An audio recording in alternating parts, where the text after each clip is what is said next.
Hello, welcome along to another Blether with and another technical walloper from myself. That video did not quite go as planned, but yeah, got to stare at Darren's lovely face for the full minute instead of seeing all our other guests.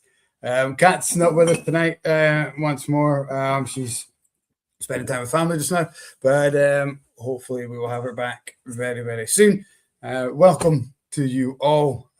Tonight's guest, of course, is Darren McGinn from the Glencairn Crystal Glass Company, who are celebrating 25 years this year, which is phenomenal, which is going to be great. We're going to hear a lot about the company, a lot about Darren, and hopefully go off in our usual tangents and whatnot. So good evening to Dutch Jura, good evening Dave, good evening Callum, Tony. Great to see you all on board, and whoever else is watching, maybe not got access to your keyboards, or maybe just a little bit shy and don't want to say hello to us. Great to hear what is in your glasses, guys. Always tell us what you're drinking tonight. Who have we got? Dave has got 16-year-old T. Ninich from Adelphi. That is Kat's favourite distillery to pronounce, as we all know. And we've got Dutch Jura, who has got the 14-year-old Ben Rinnes North Star. Is that part of the 10th anniversary? Our collection should be in tomorrow, actually, from North Star. Another anniversary in the whiskey industry. North Star celebrating 10 years, of course, this year. Great to have everyone on board. I don't know what to pick tonight. I've got a few select whiskies out. We'll go with probably, I'm going to start off with a wee Daphne 2010. Start that, of course, going into my Glencairn for tonight's show. Couldn't be any other kind of glass, kind of, tonight. Let's have a wee cheers to you all. Great to see you. Hope you all had a great week. Fantastic guest last week with Paul from the Arno. I had a great conversation afterwards as well. So exciting things could be happening very, very soon. Good evening. Carrie from Corona says, what's up? Great to have you on board. Great to have you watching tonight. It's a name I don't recognize. So hopefully you enjoy the Blether tonight. Guys, as always, I'm not going to hang around chatting to myself or talking to myself or with you. We're going to get our guest in straight away with Kat's absence and go straight to Darren. Good evening, Darren. How are you? All good, mate. How are you? All good? Very well, very well. Great to have you on board. Thank you very much. We had a wee mishap with the video there. I don't know if you noticed if you were watching. We had just you the whole time. Normally, just my face for which should have been a carousel of everybody else that's been on. Yeah. I'm not complaining. It looked all right to me. Looked all right. It's like I always think it's like it's happened once before, and it's like that awkward photo when you're waiting for somebody to take the picture and then realize they're filming. And you're just forcing that smile. Yeah. But, we will ignore that and move swiftly on. Mm-hmm. Well, thanks for choosing the Glencairn tonight as well. Appreciate the support. I'd have been very upset if it wasn't for tonight, but appreciate that, man. Cheers. Cheers, Landry. What's in your glass, Daddy? What are you having tonight? I've actually got 3 whiskies lined up for tonight, knowing that usually is question number 1 from yourself, Mike. I am starting off with a Glenallachie 17-year-old. Not sure if you're familiar with this one, but it is 17-year-old. It's in Sherry and Mizunara. And I first got to try it in the Bon Accord in Glasgow. Okay. I never paid. It was an expensive dram at the time, which was made it even tastier. And I was at the distillery recently, and I met Matthew, who's their new visitor centre manager. Yeah. And I mentioned to him, I says, I've tried the Glenallachie 17, and it's one of my favourite drams, probably dram of the year so far. And he said, Billy said the same. Billy Walker said, that's probably the best whiskey I've made in recent memory. Really? So I walked away thinking, me and Billy have got a very similar palate, you know, so that's where I'm at now. I'm gauging myself against Billy Walker on flavour. So I'm after that master blender role at Glenallachie next. I love Glenallachie. It's such a good. I haven't been up as often in the last year. Well, since we opened the bar, the Fogger, I haven't been up as much as I would like. I don't think I've been since Matthew was there, but I know him from his time at Glenfarclas. Yeah. I get it's just like everyone else in the industry, though, isn't it? You meet them at one place, and then a few years later, they're everyone kind of dots around, don't they? It's a small industry. Yeah, and especially kind of brand ambassadors, you see them moving around. It's like the end of the football season and the manager transfer window. Yeah. Or if you're a Spurs or Chelsea fan, the seasonal merry-go-round. But yeah, I mean, the Glencairn, it's kind of, we're now at a stage where it's just, people don't go for a glass of, you don't pick up a glass, you pick up a Glencairn. It's just become so, and it's part of the kind of furniture when we talk whiskey or whiskey tastings. I mean, how did the idea come around? Let's go back 25 years. What did people drink out of before the Glencairn came along? So there's a couple of stories there. How the glass came about is probably born out of desperation, I think, from Raymond Davidson, who created the glass, who's still a big part of the business. So Raymond tells a story, and I don't pretend to be around at the time, 25 years ago when this all happened. He used to go into a bar and order a whiskey and ask for it in a wine glass. And now going back 25 years, he got some looks. You could probably order a whiskey in a flute or something now, and you wouldn't get as many looks. But 25 years ago, people weren't as, happy to see you doing those kind of things. Yes, something like that. You could get a fair scalp of whiskey in that, couldn't you? It needs to be at least a 75ml pour to even look at it in that, doesn't it? But yeah, he tells the story of how he wanted to nose his whiskey and properly appreciate it, from anything from a kind of generic core range dram, blends, anything all the way up to these kind of higher end expensive drams that some bars had. And at the time, he owned a crystal company that focused on decanters. And when I say decanters, a lot of people think to me that old-fashioned decanter that's in your granny's cupboard that they sometimes pour a bit of whiskey in and they bring out when you've got friends round. By that, I mean kind of high-end glassware for old age statement whiskies. So anything the whiskey brands want to put out and elevate the packaging and put a closure on it, that's what he did at the time. So with those resources, he decided to bring out or to manufacture a prototype glass. You're talking 40 years ago he did this. So the glass has only been around for 25 years. And he forgot about it. So at the time, he had a young family. He's trying to build a business that wasn't exactly welcoming in the beginning. It wasn't as kind of, universally agreed idea that these big brands should be putting their whiskey in expensive glass. Everybody had these mass-produced bottles. So he kept it in a cupboard for 20 years, roughly, and then his son, his eldest son, Paul, found it and went to his dad and said, what's this? Why is this in the drawer somewhere, the tech drawings in the glass? So his dad said, I created that a few years ago. I just thought it'd be good for me drinking my whiskey selfishly. It's going to do what I want it to do. Paul then took it to, I take that back. Raymond then went to the master blenders of the time, the kind of the rock stars of that age, your David Stewart's, your John Ramsay's, Richard Patterson had a big kind of play in that as well, and asked their opinion on it. And they were like, in the beginning, it was a bit of a prototype. It was maybe a wee bit too fat, maybe too narrow, a kind of opening, all those kind of things. And then with a few tweaks, the glass was launched in 2001. And 25 years later, we're now celebrating, and it's almost embarrassing saying this because it almost seems like we're boasting and bragging too much. but we're now 50 million Glencairn Glass sales down the road. Wow. And it's mad. That's pretty cool. Dave Stark has commented he first met Raymond in 2000 working for Whisky magazine. One of the nicest people you'll ever meet. He told me that many within the industry laughed at him for trying to develop a robust whiskey glass. But he definitely got the last laugh. Absolutely. Yeah.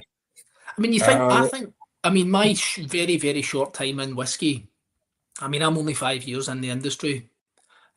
Anytime someone tries to do something innovative in the whiskey industry, I find that they don't get laughed out, but everyone goes, well, what do you know? Like, there's been a few things in recent times have been welcomed, I suppose, innovations in production.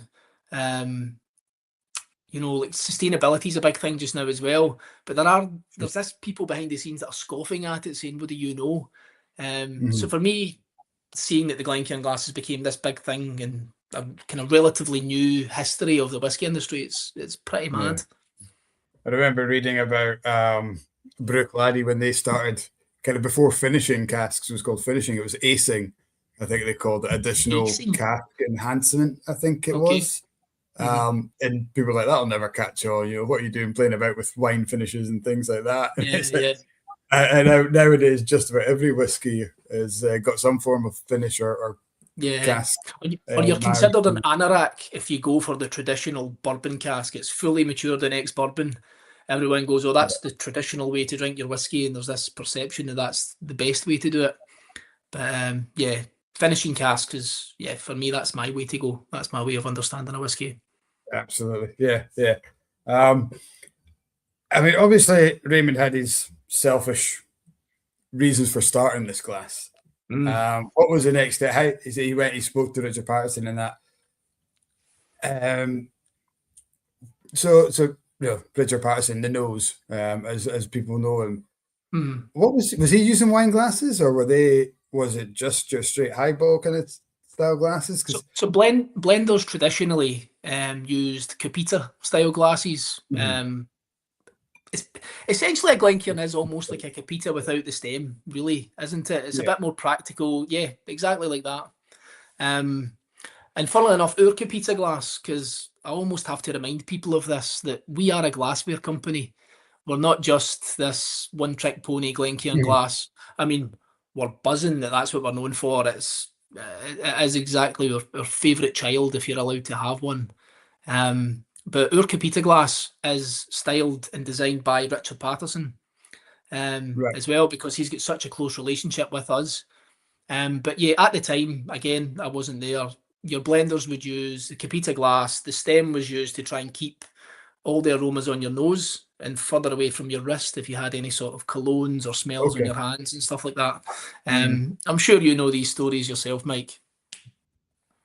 I like the when I'm presenting or when I'm doing a tasting, I always like a stemmed glass, because when we talk about color, it keeps your hand away from the glass. But it's sometimes when you've got that on it, your reflection kind of gets into the glass and stuff. So I do like, from a presentation point of view, I like a Capita, because you've got that extension, as you say, and it just keeps it away a little bit. I find it to be more theatrical. I can't help but have a Capita in my hand and in my head do like a really bad Richard Patterson impression and try and drown a random with a dram in the room. You can't help but kind of channel your inner Richard. Yeah. Oh yeah. It's it is. As soon as you get that in your hand, you want to swirl it, don't you? And I think a large part of hosting a tasting is that presentation, is that theatre. It's getting people involved, and you wouldn't get that with a wine glass. I don't think you could imagine picking up something like this and trying to swirl it. It just feels a bit dull. I hosted a tasting at a local social club, and everyone had the wee kind of half size of those. And you're trying to talk about flavour, you're trying to get them to smell it, and knowing for a fact that they're just not getting the same experience as I was at the front holding. I think it was the cup I used for that one. It's just, it does. It just enriches So did we know at that point when Raymond was creating this glass, did we know how connected our nose and our palate was for enhancing flavor or getting that flavor? Was that kind of science around at that point, or did that come kind of later on? Honest answer, I have no idea. But what I can comment on is how our perception of that has developed over the past, 25 years of the glass. Depending on what article you read, whether it's a kind of biased article or whether it's, I don't know, one of these blind tasting type things or blind sensory panels that you get, they'll say anything between 60 to 95% of your taste comes from your sense of smell. Hence why when you've got a cold, anything you eat, anything you taste, anything you drink, all taste the same. Or COVID, your sense of smell your sense of taste just went. So when you've got a glass that concentrates the aromas on your nose, you can't help but fully appreciate what's inside spirit wise. So as a tool to help you best appreciate your whiskey, it does exactly that. Yeah, it's I mean that's what it is, isn't it? It's a tool. Yeah. And like any good workman, you need the best tools, or tools that help make the best job. Never blame your tools. A good workman never blames their tools as well. One of my favorite things to do when I'm hosting a tasting is you get I don't normally have all these glasses round about. We've been gutting out our shelves, and so I've got loads of it's not just glassware. I've got loads of Disney mugs. My wife collects Disney mugs, Harry Potter mugs and stuff. So, pouring a Glencairn, pour it into the standard highball, and then pass the two glasses around and get people to smell. Smell that. Which is strongest? Smell. It's always the empty Glencairn glass. That for guests is an eye opener. Just seeing them, and it's one of the best things for me to do is, first thing in the tasting is do that. Why are we using these glasses? Here's a demonstration, and they're like, wow, this is that's the eye opener, and then you kind of hook them in with that. They appreciate the glassware. It's not pretentious. It's not a gimmick. They physically buy into it there and then, and it's so much easier to talk to them after that. It's a huge part of our marketing as well. It's an education thing, isn't it? Is that one of the big things the marketing team came up with recently was that you wouldn't serve a 5-star meal on a paper plate or a Michelin star dinner on a paper plate. So why at that final step would you choose to put it into something that's not going to let you best appreciate that meal or your drink? That's why the marketing team get paid the big bucks coming up with these kind of things. It's right enough. It makes sense, Yeah. But Glencairn obviously is now, in Glencairn and whiskey, they go hand in hand. We know exactly what we're talking about there. What the guys at home might not know is who you are and kind of where you've come from. So do you want to kind of give us a wee background on Darren? Or how I became a part of Glencairn is probably a bit of a mad story. I started off in hospitality. Well, before hospitality, I did a bit of boxing. Obviously, it's a natural segue, or a natural journey from boxing into whiskey, the whiskey industry. Obviously not. But yeah, I boxed years ago to a kind of decent enough level at amateur boxing. That didn't go well in the end, but there's a kind of story there. I got a bad head injury years ago boxing at an international tournament in Finland, and then had to come to a decision of, right, what am I going to do? Went back to college, studied sports and fitness coaching, and hated it. As soon as I kind of qualified, it started working in gyms. It was terrible. But anyway, I digress. Started working in bars. I worked for a family business for about 10 years, local to where I live. And that's how I met the family, the Davidson family, who still own and operate the business of Glencairn. I first met Paul Davidson. I don't know if you've ever come across Paul. Don't think so. Paul's, how do I describe? Paul's a bit mental, right? Paul's the least.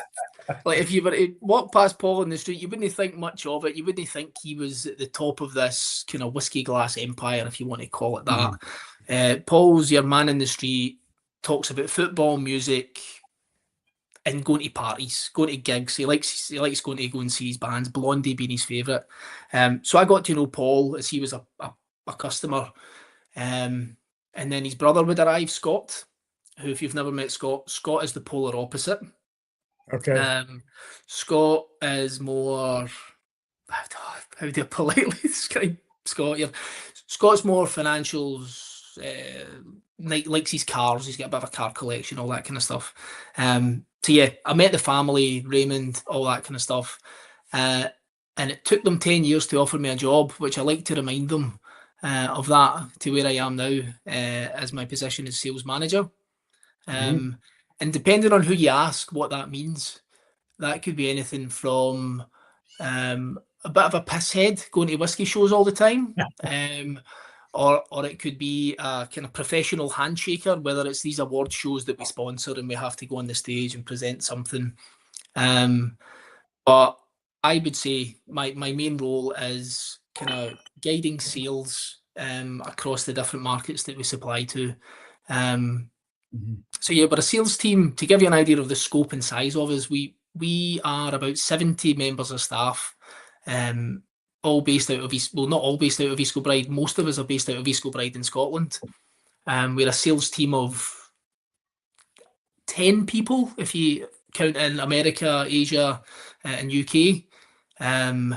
So my job is to look after most of that, the kind of day-to-day operational stuff. That's the boring bit, but the good bit is I get to go and visit distilleries. And I keep focusing on the drinks industry here. We are a glassware company, so we also supply to football clubs. So my day-to-day, for example, just today, I had a meeting with a Scottish football club. I had a meeting with a curling club as well, looking to order a few vases and crystal bowls. And then I had a meeting with Glenfiddich about the glassware for the retail spaces. So it's quite a weird mix of kind of customers that we have. And then we just divvy it up amongst us. Okay. Huh. It's mad. But I mean, that's just one side of the business. Yeah. We also, the decanter side of the business is a completely separate team because it just is such a difficult, intricate thing to look after. So to give you an idea of some of the projects that we've put out, we did the packaging for was the Glenlivet 80-year-old, which came out maybe 2-3 years ago now. It was the kind of cube kind of shaped thing. Okay. At the time, it was the oldest ever single malt by Gordon MacPhail. And that sold, I think they were about £120,000 a bottle. So I think I've seen a couple of them in Inverurie Whisky Shop, still on the shelf. I don't know if they've quite shifted yet, but they do something about that, Mike. Yeah, gathering dust. Aye. But that's a whole division of our business. That makes up about 40% of what we do. Right. Okay. Part of that can be these kind of high-run decanters for old age statement whiskies. But we also do these kind of really niche one-off pieces. So the Distiller's One of One auction, where I'm sure you've seen some of these really crazy, intricate decanters that are more art pieces than anything else, never to be drunk. I can't remember how many lots there were last year, but I think we did about 2/3 of the lots were our decanters. Around about kind of 12 to 14 of the pieces were ours. And they were all kind of one-off, so obviously the name gives it away. But one of ones, yeah. And then we're already talking to brands just now. We've already got 14 projects running for the next one. So, yeah, it's not a simple business, but it's mad. For one decanter that's going to go on that shelf, how many prototypes or kind of design theories would you one go through? Depends on the brand. Some of it's pretty straightforward. It could be an existing shape that we already have, which is the Dream project. It's amazing. But we did for the last lot the Lafroig capsule, which it got a lot of mixed responses. It was Marmite to some people, you know, they never quite liked it, but it's a piece of art. It's supposed to be different, tell the story of the, you know, the medicinal kind of taste or the elements that people get from it. Projects like that can take 12 months, several prototypes, and yeah, a lot of cost, as you can imagine. Doing a single piece decanter that needs a mold, that has to come from a mold, or it can be hand blown. It's a lot of work goes into these things. And of course that, you know, a lot of people think, oh, you're paying for a fancy bottle more than the liquid some of the time, but obviously it's not just that bottle, it's all the time and effort, the design, the prototypes, the you know, maybe some failed attempts and whatnot. All that comes into the cost to pay you guys, and the distillery has to pick up on the bottles. I mean, there's so many things you probably don't think about when you pick up a bottle of whiskey. So it's like the inner walls of the bottle have to be similar across, you know, it has to be consistent across the whole range.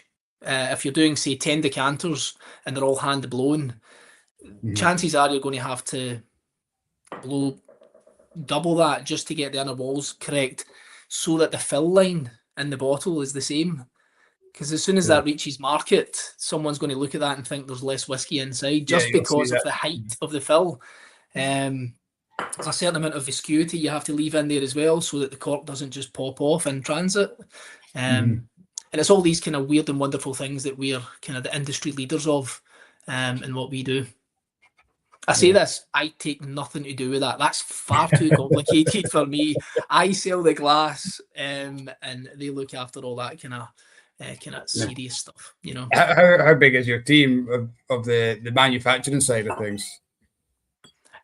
Depending on the type of project, you know, so we have lots of different grades of glass, ranging from lead-free crystal, all the way up to your kind of 30% lead content, ultra luxury kind of decanters. So as a whole, as a company, we are 70 members across production and design, marketing, warehouse, all those kind of things. So you have a 70 in total as our base, but with our manufacturing partners, there's, you know, another few hundred people involved in that whole operation across all aspects. Nice. And it's a global brand as well. Do you have people dedicated to different markets and things as well, or? Yeah, and I hope he's listening. We've got two guys based in North America, Marty and Brian. And Marty is one of the biggest characters you'll ever meet in your life. He's ex Diageo. What was his role again? He was like the master of malts. This title that was created for them to be kind of promoting Scotch brands in North America. And Marty is every stereotype of American that you've ever thought of. He is all-encompassing in that person. So we've got a couple of guys out in North America. We've recently, it's about a year and a half now, we have an Asia market manager trying to get us a presence out in that kind of side of the world, which we're seeing kind of promising signs of. South Korea being, I mean, huge for us. It's massive. Really an educated market. They take a lot of pride in quality and having the real glass, you know, the real Glencairn. And there's almost a culture in South Korea as well of saying you're drinking a whiskey and it's not in a Glencairn, like you're such an amateur. Which I wish we could adopt in the UK. I mean, 90% of the bars that I go into, your general pubs don't have a Glencairn in the UK. But if I go to North America or I go out into kind of South Korea market, it's nuts. Everybody, it's like a household name out there. It's mad. Right. Okay. That's it. And you find different markets go for different styles.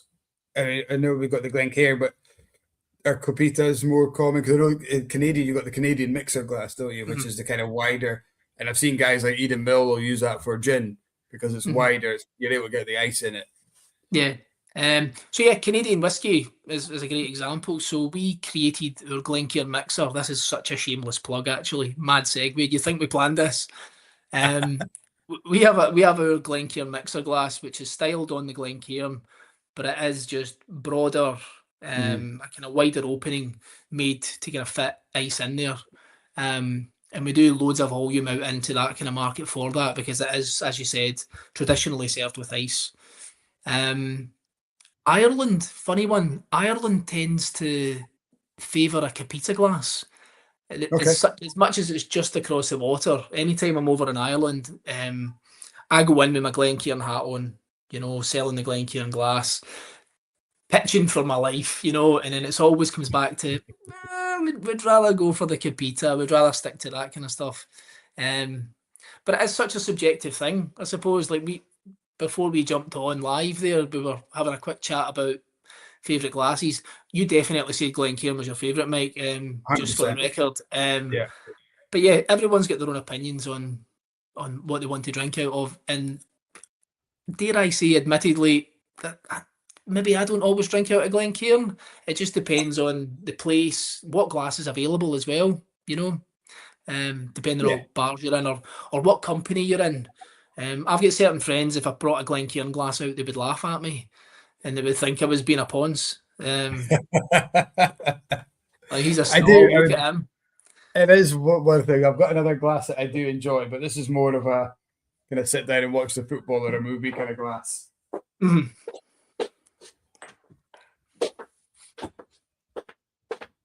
And it's more like a tumbler. It's this guy. It's just a nice. So it's weighty. It's wide. You get more in it for a start as well.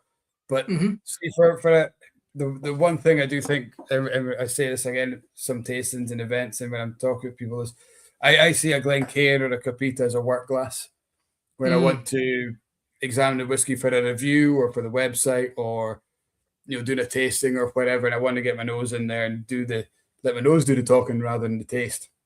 Yeah, is what I'll use this for. If I want to come home and switch off and chill out and relax, then I probably will pour it into something like this, and it allows me to enjoy the whiskey without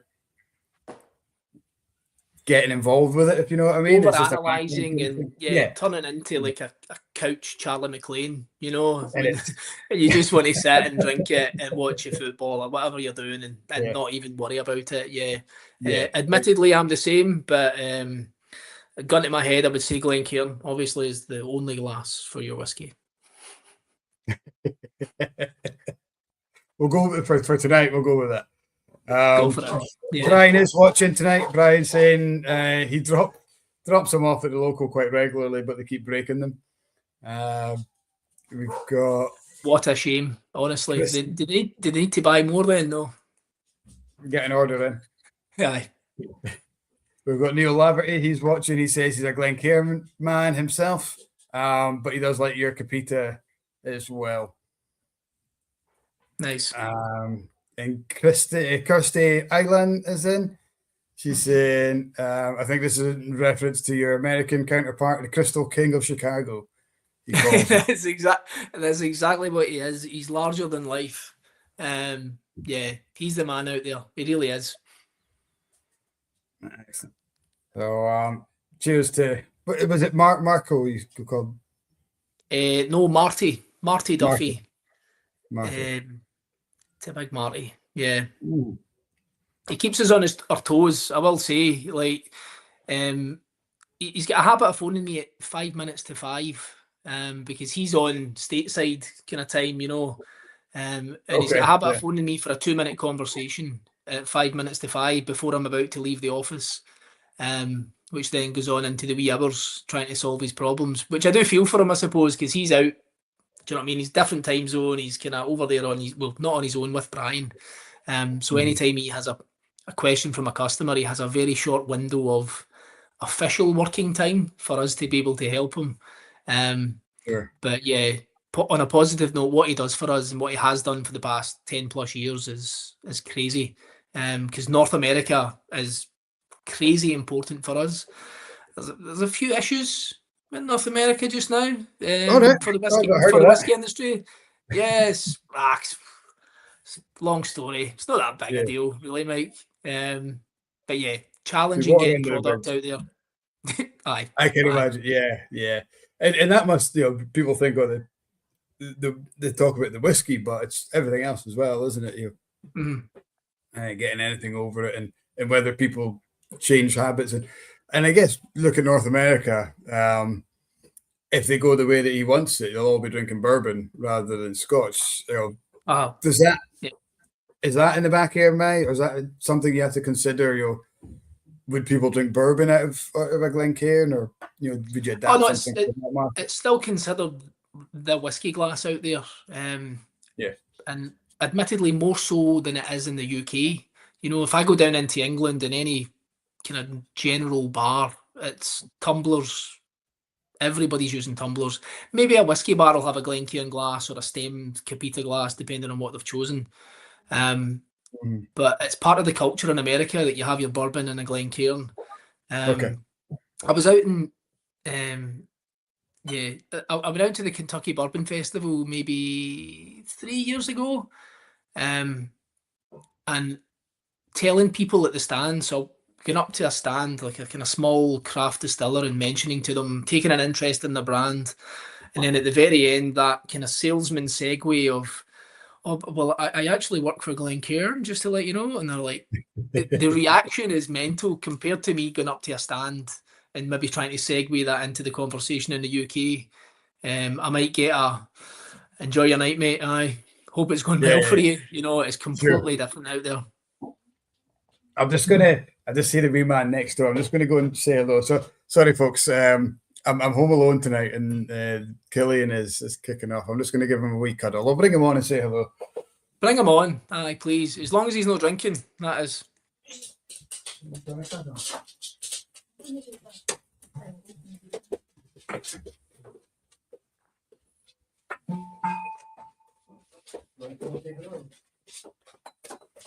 This should be the part of the podcast where I selfishly plug every Glencairn kind of innovative product that we've got in talks just now, Yeah. Yes, Killian. Hello. You were upset, weren't you? Yeah, this is Darren. Say hi, Darren. Hiya. Hello? No. Oh, he's shy. I'll give you a big cuddle. Got some squashies. Yeah. Sugar Kitty is saying, as an American, he sees a Capita and thinks of wine. See a Glencairn and it's instantly whiskey of any kind. Rock glasses are for cocktails. I agree. Alan is saying, yeah, you've got good taste. You've got good taste because you're a Bluey fan. Yeah, we love Bluey, don't we? You like Bluey? Yeah. I've probably got a question for you, Mike, and I probably should have said this to you off air. Cheers. No, it's not going to be personal or serious. How did you get into kind of opening your own shop, opening your own bar, or how did that all come about? I kind of always been in hospitality. My first job was working for my mum at the local golf club as a waiter. I was 13. Then when I turned 18, I started working behind the bar there. Just kind of got the habit for bartending. Moved to one of the local hotels as a food and beverage manager. And part of my job there was to greet people into the bar. And maybe they were at the restaurant, go for a meal. If a table was delayed, then it was up to me to keep them happy. So we had a wee snug bar. They would sit there, big loud kind of Chesterfield seats and big fireplace. And I started writing to whiskey companies saying, would you consider, could we get water jugs and beer mats and things like that, coasters and that to kind of decorate. Glenfarclas sent us a jug, some towels, and a bottle of 10-year-old. So that was pretty cool. In terms of drinking, that was kind of I wasn't really a whiskey drinker then. All I drank was Jameson's with a load of ice, only because one of our favourite pubs in Aberdeen was an Irish bar. I couldn't go in there and not drink something Irish, so it was Guinness and Jameson's. It's like, I'll have a pint of Tennent's, mate. Yeah, one of them ones. Yeah, wasn't going to happen. So, so that kind of, Jameson was the first whiskey I drank. One night, the ice machine there was broken, so we couldn't get ice. So I was like, oh no, what we're going to do? And instead of changing drinks, we said, well, we'll just drink the Jamesons without ice, see what it tastes like. Tried it, really enjoyed it. Thought, you know what, there maybe is something here. I've got all this whiskey at work. I'm going to try and learn more about it. Got in the classic malts, the old favourite Diageo classic malt range. Fell in love with Dalwhinnie. That was the one that kind of really captured that kind of Jameson sweetness. And that was kind of it. That was me hooked. My family bought a pub in 2007. So we kind of started on our own whiskey range then. Started bringing in, signed up with Gordon MacPhail as stockists, started stocking their stuff. Just realized that the people at my boozer, the pub that we had, weren't into whiskey as much as I was. So started challenging that and going to speak to people about expanding my whiskey. Realized that I had to travel a long way to get that. I thought, why don't I try and get it into Inverurie? So we opened the shop 10 years ago, 2015. Wow. We opened the shop. So 10 years last year. Nice one. Yeah. So you've had the shop open through the good times, when consumers had the extra money in their pocket, people were buying 2 bottles, putting one away for the rainy day, the investment fund and all that stuff. Yeah. I am one of these babies in the industry that for my first 3 years in the industry, I thought it was bulletproof and that it was never going to change and it was the best thing that I'd ever come across. And then, when that first dip kind of was announced and places started kind of laying off staff, production ramped down, the figures came out by the SWA of the kind of the downturn in business. I had that panic of have I chosen the right industry to be working in? But then you speak to the old heads in the industry, the people that have been there and done that. You've maybe just seen the previous kind of downturn in business run about there, It was, or the lag of it. When we opened, it was strong. We had a little blip locally, not an industry blip, but a local blip in 2014 with a dip in the oil, and we've seen a lot of layoffs there. But the industry, whiskey wasn't really affected by that. And then, we stayed pretty strong through it. We're a wee bit sheltered from it.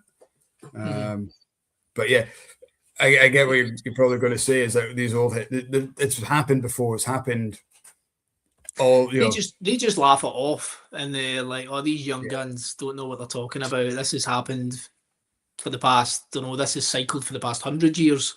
And everyone's kind of knee-jerk reaction is to think that it's never going to get back to the way it was. But touch wood, it will. It's coming back. Oh, I think it will. I think. There's 2 things probably that we're going through. One is a natural cycle of boom and bust. We've just come through the biggest boom the industry's ever had, breaking £6 billion in exports in the UK and things like that.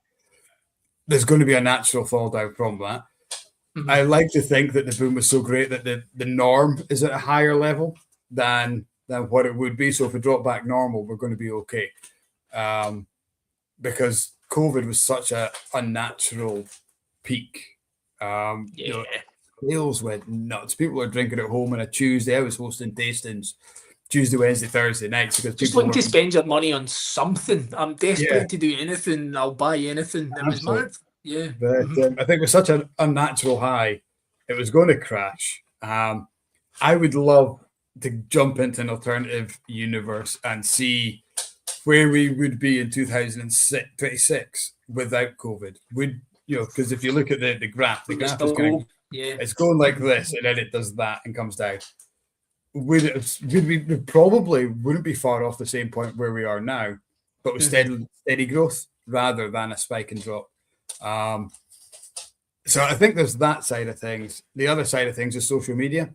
Any closure, any cutback, it's all over and it's doom and gloom. And people love to hear bad news stories or love to moan about it. And I think, nobody's talking about Aberlour Dublin production, Glendronach Dublin production, 2 new distilleries in Islay, and more coming in Campbelltown. Nobody's talking about all these great things. They're talking about, well, they've lost 20 jobs. As tragic as they are, and for the local communities, I understand that. But as an industry, I think we're all right. I think it's doing okay. But people they're saving money. Their businesses at the end of the day.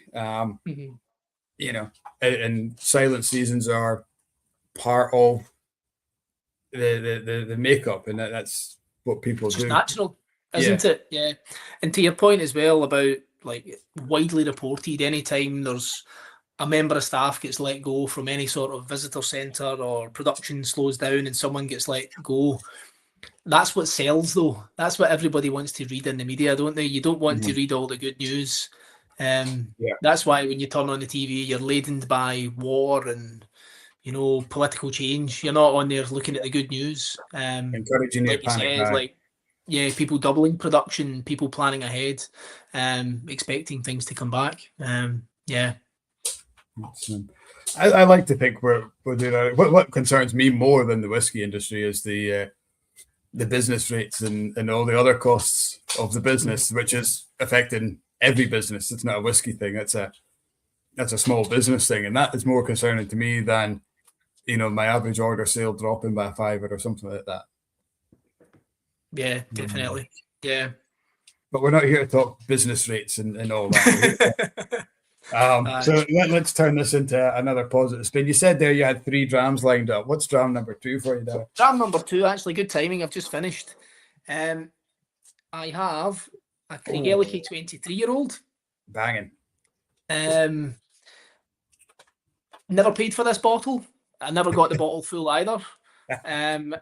And very mysteriously, I can't tell you the full story on how I acquired the bottle. I never stole it. Actually, I should say that. That sounds really quite stupid. Frank at the pot still turned his head back for a second, and you were gone.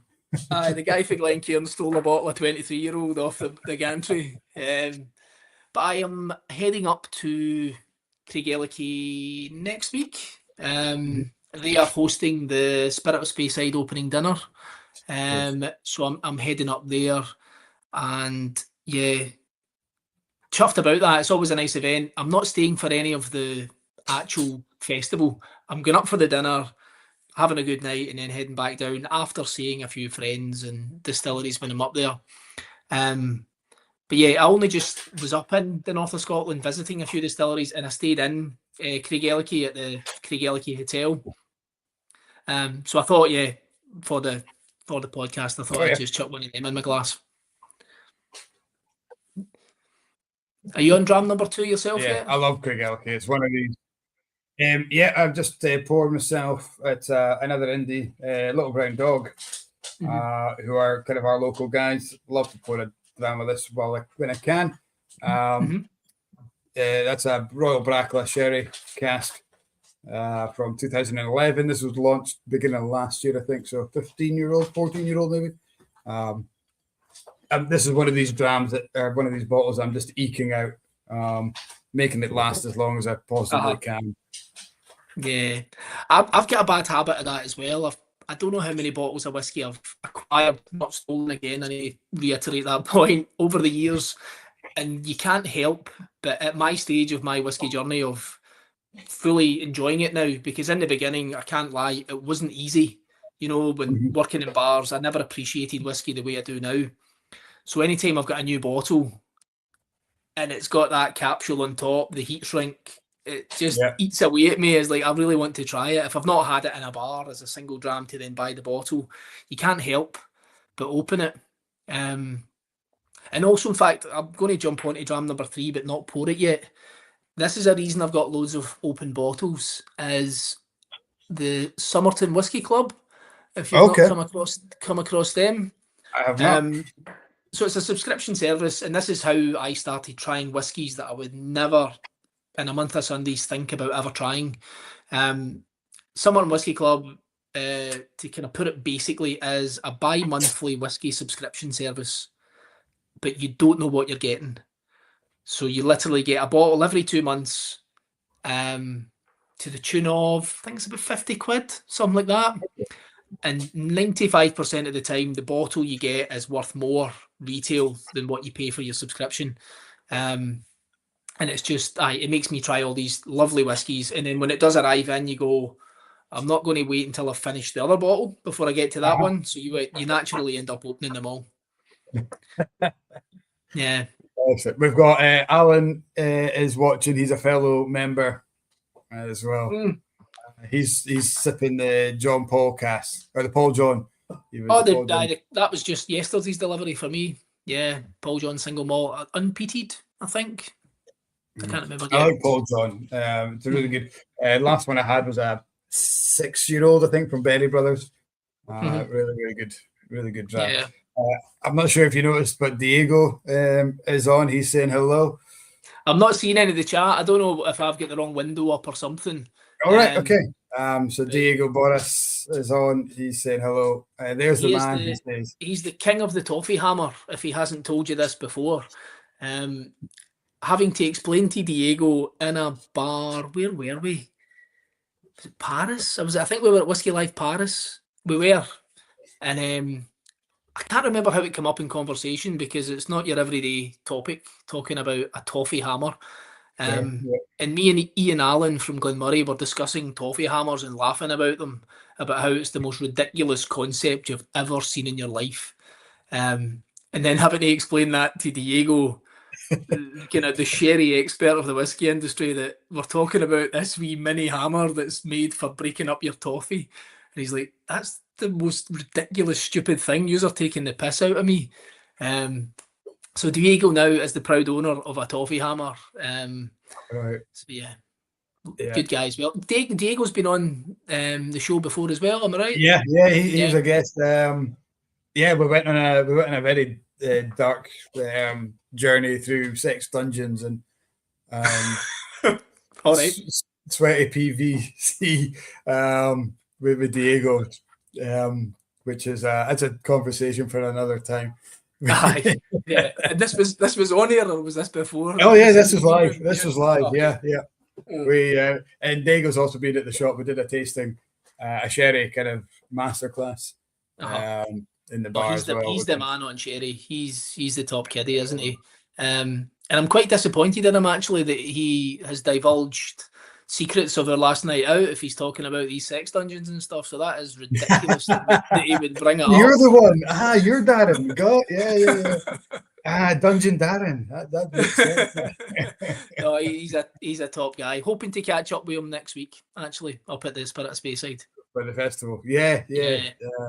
Loads going on up there. It's just it's a phenomenal week. And what was a weekend is now, I guess, 8 days it runs for. So many events. It's nuts. And as a person who, going up as a salesperson for a glassware company to any other festival, it's an event where all the brands are in the room and you get a chance to go around and have a chat and catch up. As a business, I should say, we're not pushy salesy. I'm not going up to stands and going, buy more Glencairns or whatever, which would be a terrible pitch. But going up to the Spirit of Speyside Festival and staying for a few days is just so overwhelming. And what can you achieve in those days? Even as a consumer, it's trying to dot yourself around and get to all these weird and wonderful events, because I don't know if I want to go all the way up to Glenmurray and then miss out on, Diego's tasting at the Highlander, where he's doing like a kind of sherry masterclass, and it's trying to find the best use of your time, It's so, and of course it's so spread out. Transport and things like that it's tough, but kudos to the organizers for managing to bring what is ultimately a hugely populated whiskey region. It's a monster, isn't it? Yeah. But I think you just have to be, I don't know, the guys, I've never attended. I've done some of the dinners, I've done the odd visit here and there, but I've never said, right, I'm going to do Speyside Festival. So the guys at home, maybe you guys who have done it are in a better place. Say, how do you choose your events, and how do you go about it? Yeah. There's accommodation. This is something probably on a topic of innovations in whiskey. That's something, I don't know, the Sip Seekers, this new innovation on whiskey tourism, where they could maybe put a roadmap out or to try and kind of best kind of navigate the Spirit of Speyside Festival. I think if anyone can, honestly, Vicky unreal ideas, isn't it? Yeah. I guess it depends on what you want to get out of it. I get, if are you just, you know what, I love just little master classes. I love, you're not, I don't want to say basic, but I love going to distillery, doing a tour, getting a tasting, that kind of thing. And then maybe you can drive around a couple, pick up the wee driver packs, and do that. And then you'll get the other guys who want to go and do the behind the scenes, the master classes, the blending glasses, the stuff you just can't do any other day, that kind of stuff. Yeah. And if you want to budget yourself for that, it's nuts, because some of the prices of the courses and the tasting events are for what you get in hindsight. Mortlach is only open once a year, but do you want to pay? Is it 200 quid for a tour and then maybe $1 or $2 grand? I've not seen it, but yeah, I can imagine it would be in those kind of numbers when it's limited time, I suppose, isn't it? How many tours can they do per day over the 5 days or 7 days? It's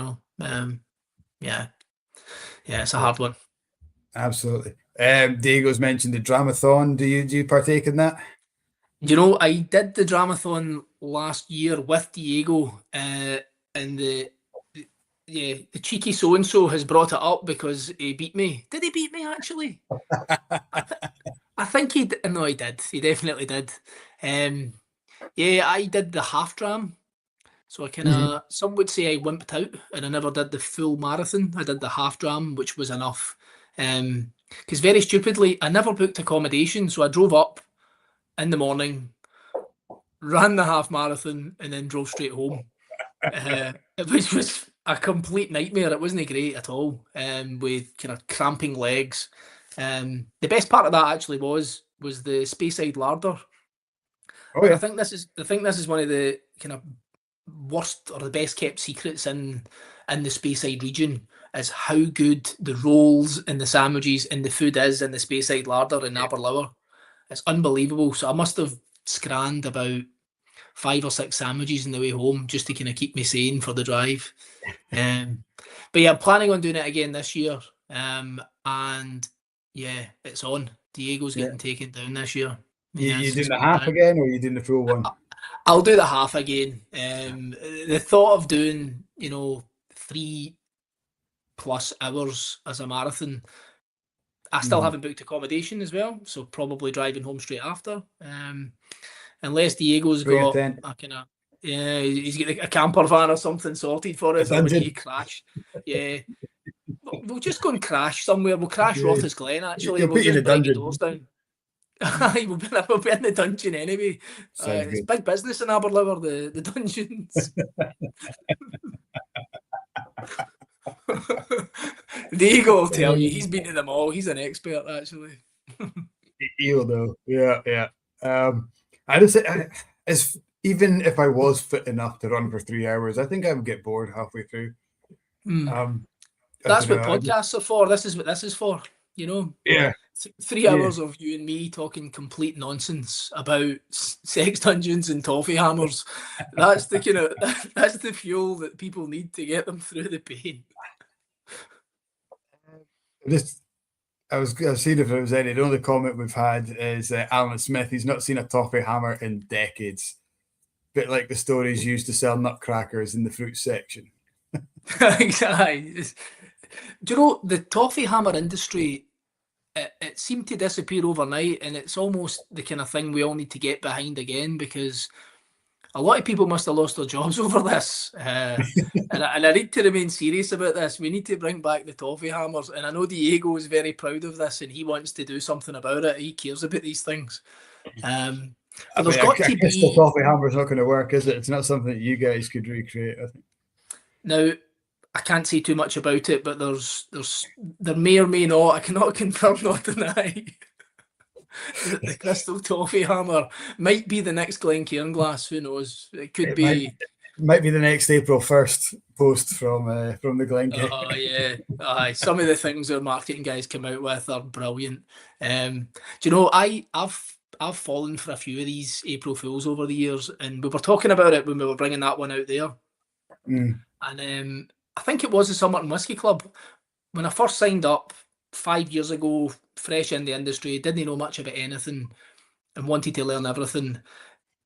Dan that runs the Summerton Whisky Club did an April Fool's prank where it was this week's club bottling, and it was something stupid. It was like a 1968 Macallan, and I messaged them saying, "Can't wait. That's going to be amazing. I can't believe that's the club bottling." So us coming out with the AI kind of Glencairn Glass on April Fool's doesn't seem so ridiculous. Yeah, there were some crackers, but I remember, is it 2 years ago? North Star took out the Campbellton soup range of liqueurs, and everyone thought this was an April Fool. And it was I've got a bottle next door, actually. Yeah, I've got it. Yeah. I remember seeing that, and I thought, "Oh, that's brilliant!" But no, it was genuine. It was like, no, it's not an April Fool. It's aye, yeah, aye. There's a few crackers out there. Yeah. So you must have some mad whiskey stories in your locker, Mike, from years of going to festivals or doing these kind of things, no? So, I mean, yeah, not mad. I've never been I love a festival, but I always end up either getting absolutely plastered or staying so sober that I wish I never went, because you end up speaking to so many people. It's very hard to, one, get time off, and two, go as a punter.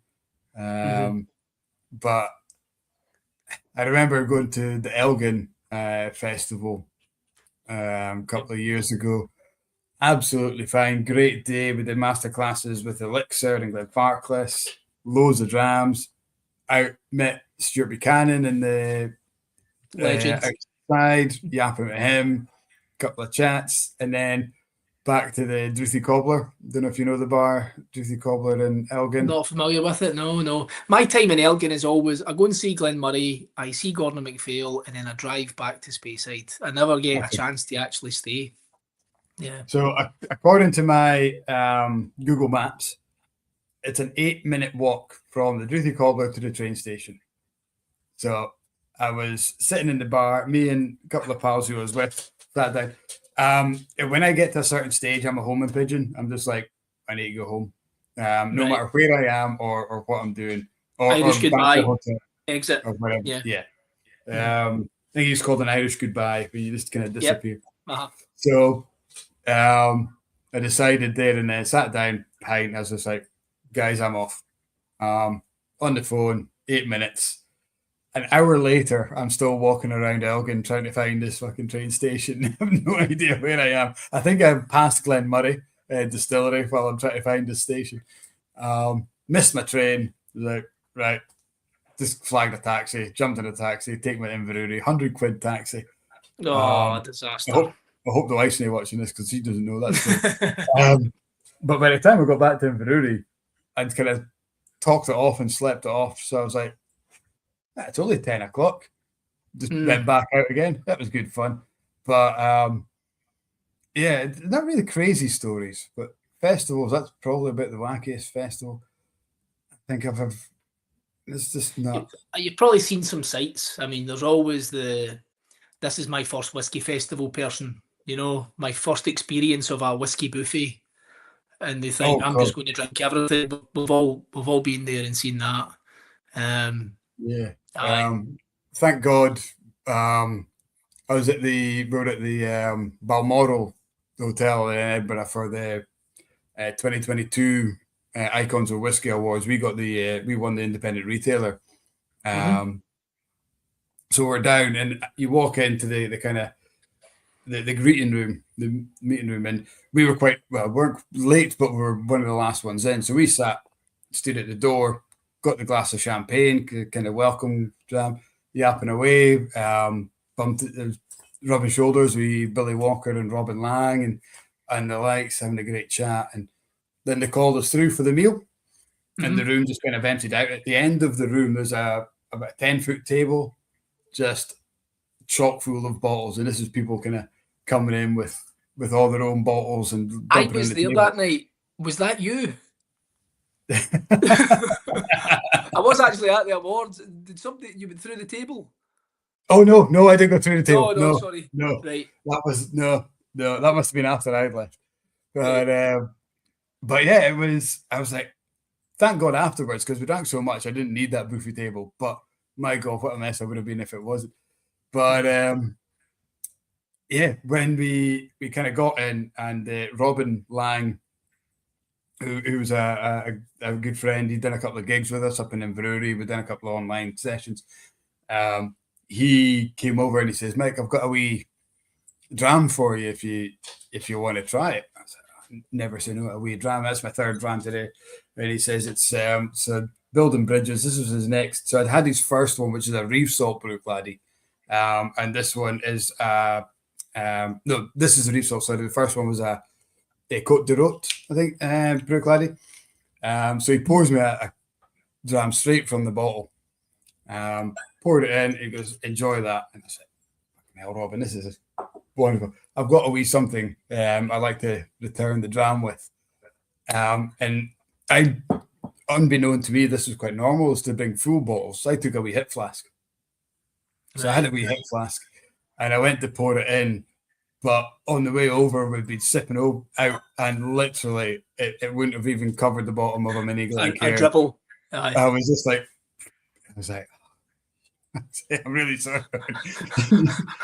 I'll go and grab a bottle from the table if you want. It's like complete Jakey here. I've managed to drink it all myself. It was meant to, and it wasn't even that. It was, I think I've still got the bottle. It was a 4-year-old chocolate malt rye, which was, it's Christmas in a glass. It was awesome. It was like chocolate orange and spice and all that. Really, really good dram. But I just felt I've just totally underwhelmed myself here by giving him this wee dram. But there's a wee toast to Robin for the dram. Again, this is another one I'm kind of making last. An absolute phenomenal whiskey. Yeah. Who's been the kind of biggest character for you that you've met in your time in whiskey? Wow. There's a few. Seeing Richard Patterson at 7 o'clock in the morning turning up to a factory to collect a decanter or whatever it may be for something he's got going on that day. You'd imagine at that time in the morning he's not had time to get fully prepared to be the personality of Richard. But at 7 a.m, the pocket square matches the tie, matches the socks, he's immaculate. The guy is just, honestly, he's velvet. The guy's got it. It's crazy how just well put together this guy is. With my Glencairn privilege, I get to meet a lot of these kind of rock stars of the industry. Very nervously met Charlie McLean for the first time and went to Glasgow's Whisky Festival with him and went for lunch with him before it, with him and Raymond. And I'm not the type of person to get like overly nervous about meeting a person of status, but I was 2 years into my whiskey journey at this point, working with Glencairn, finding out who's who, and Charlie McLean was always this mythical creature. Yeah. He was a unicorn to me. He didn't exist. He wasn't a real person. There's no way that guy, like, he was born with a whiskey glass in his hand, this guy. So he was another one of these, like, just really mental, all-encompassing legends of the industry that I've met. Biggest characters, though, is a hard one. Wow. Well, while you're thinking about that, I'll tell you about the first time I met Charlie McLean. So we'd opened the shop 2015, and as I said, we'd worked with Gordon MacPhail for the bar. So they were the guys, and they had I'm not sure if you know them back then. They had a wholesale department as well, which sold everyone else's whiskey. You know, if you needed a whiskey, they had it, kind of thing. So we basically stocked the shop from Gordon MacPhail, and for the first probably 2 years until we got our foot in the door and started going direct. But so 2016, it was in Glenmurray, distillery in the warehouses there, we got invited by Stephen up to their table. So we're on the Gordon. I was on the Gordon MacPhail table. Me and Claire, who's my business partner, and kind of still a little bit fresh in the industry, kind of green behind the ears and all that, and kind of I recognise him, and I kind of watched his podcast and Charlie McLean. Obviously, I knew Charlie McLean from the Angel Share movie, and reading a couple of books and building up to my knowledge for the shop. And the toilets was a kind of porta cabin. Okay. And I was in the toilet at the urinal, and who walks in and stands next to me is Charlie McLean, and I'm just like in awe. Just like, yeah, and I'm just like, I really want to shake your hand, Charlie, but it's probably not a good time. I'm glad you said you looked up at him, but you never looked down. All right, Charlie. Yeah, so that was the first time meeting Charlie, and then he came on our Blether. He's been a guest on this show as well. But we reached out to him for as part of the Water of Life movie. We did a tasting. So Greg and the guys who made the film did kind of viewings. So we would sign Inverurie Whisky Shop up for a viewing. We'd do a tasting pack, and we'd get a couple of guests in. So we had Ben from Glenallie he worked with at the time, and Charlie was our guest. So they came on, did a bit of Q&A, and we watched the film, a couple of drams as we went, kind of thing. So we stayed in touch for a while. But yeah, I love Charlie. Such an icon of the industry. Absolute legend. And very weirdly recently, like we, again, through my Glencairn privilege, he is in fact, him and Raymond are best mates. They are drinking buddies, they are travelling buddies, they go everywhere. They're like sherry at 9 a.m, they'll meet up at 9, they'll have gin for 11, and they tell you their itinerary of what they're planning on drinking throughout the day, but they're proper best buds. Yeah. It's mad. You hear about these people and you don't actually think they're real, but they are. Yeah. I'm trying to think of another one of like a mad legend. Francis, is it Cuthbert? Francis Cuthbert? From Daftmill. Daftmill, yeah. Yeah. So getting into whiskey, and I was trying to look at all these weird niche stories of distilleries and how they came to be. And Daftmill was a story that kind of spoke to me of this unknown character that decides to make whiskey when he feels like it. When he's not out ploughing the fields or doing his farming or whatever it may be, he decides, I'm going to build a distillery and make it the way I want. You know what? Stuff everybody else. This is what I'm doing. It's kind of like a superhero alter ego, isn't it? Yeah, he's Batman. If Bruce Wayne decided to distill whiskey instead of Vigilante, it would be Francis and his brother. Aye. But this is going back to Marty, actually, our American brand rep, or one of our American brand reps. Anytime he comes over here, I try and plan a trip where he'll come along with me and meet a few of my kind of accounts that I look after. But we'll make sure we go a nice wee journey and we make it nice for Marty coming over. So this trip was the East Coast. And so we started in Arbicky, we went to Strathearn, a couple other places, but on that list was going to Daftmill. So trying to plan to visit Daftmill. It's not a visitor centre. It's not this place that anybody rocks up and sees.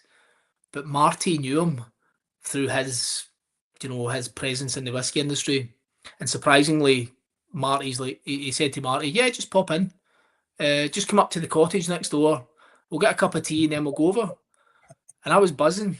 I couldn't believe it, because that used to be my go-to wanky answer of, oh, what's your favourite whiskey? And I used to be like, trying that cool, like Daftmill. Have you heard of Daftmill? You know what people do. I was that guy for a while. As a young person in the industry, you pretend you know all these things that you've not got a Scooby-Doo about. Yeah, you probably tasted it once. Yeah, barely. Do you know what I mean? I sniffed it and then didn't drink it. So I managed to get a behind-the-scenes tour of Daftmill with Francis, and he's quite a kind of calm, shy character. But around Marty, he proper opened up. In fact, the negative side of that trip was I was driving, and Marty got a chance to try about 10 whiskies that had been unreleased. Nobody had ever seen these whiskies. He was pouring stuff, dipping straight into casks. And then I had to drive Marty around another 3 or 4 appointments that day, King's Barns and all the way back down. So yeah, challenging, as you can imagine. Fife is going to be the next region, isn't it? It's there's so much good stuff happening there. We spoke about it. I can't remember if it was last week or the week before.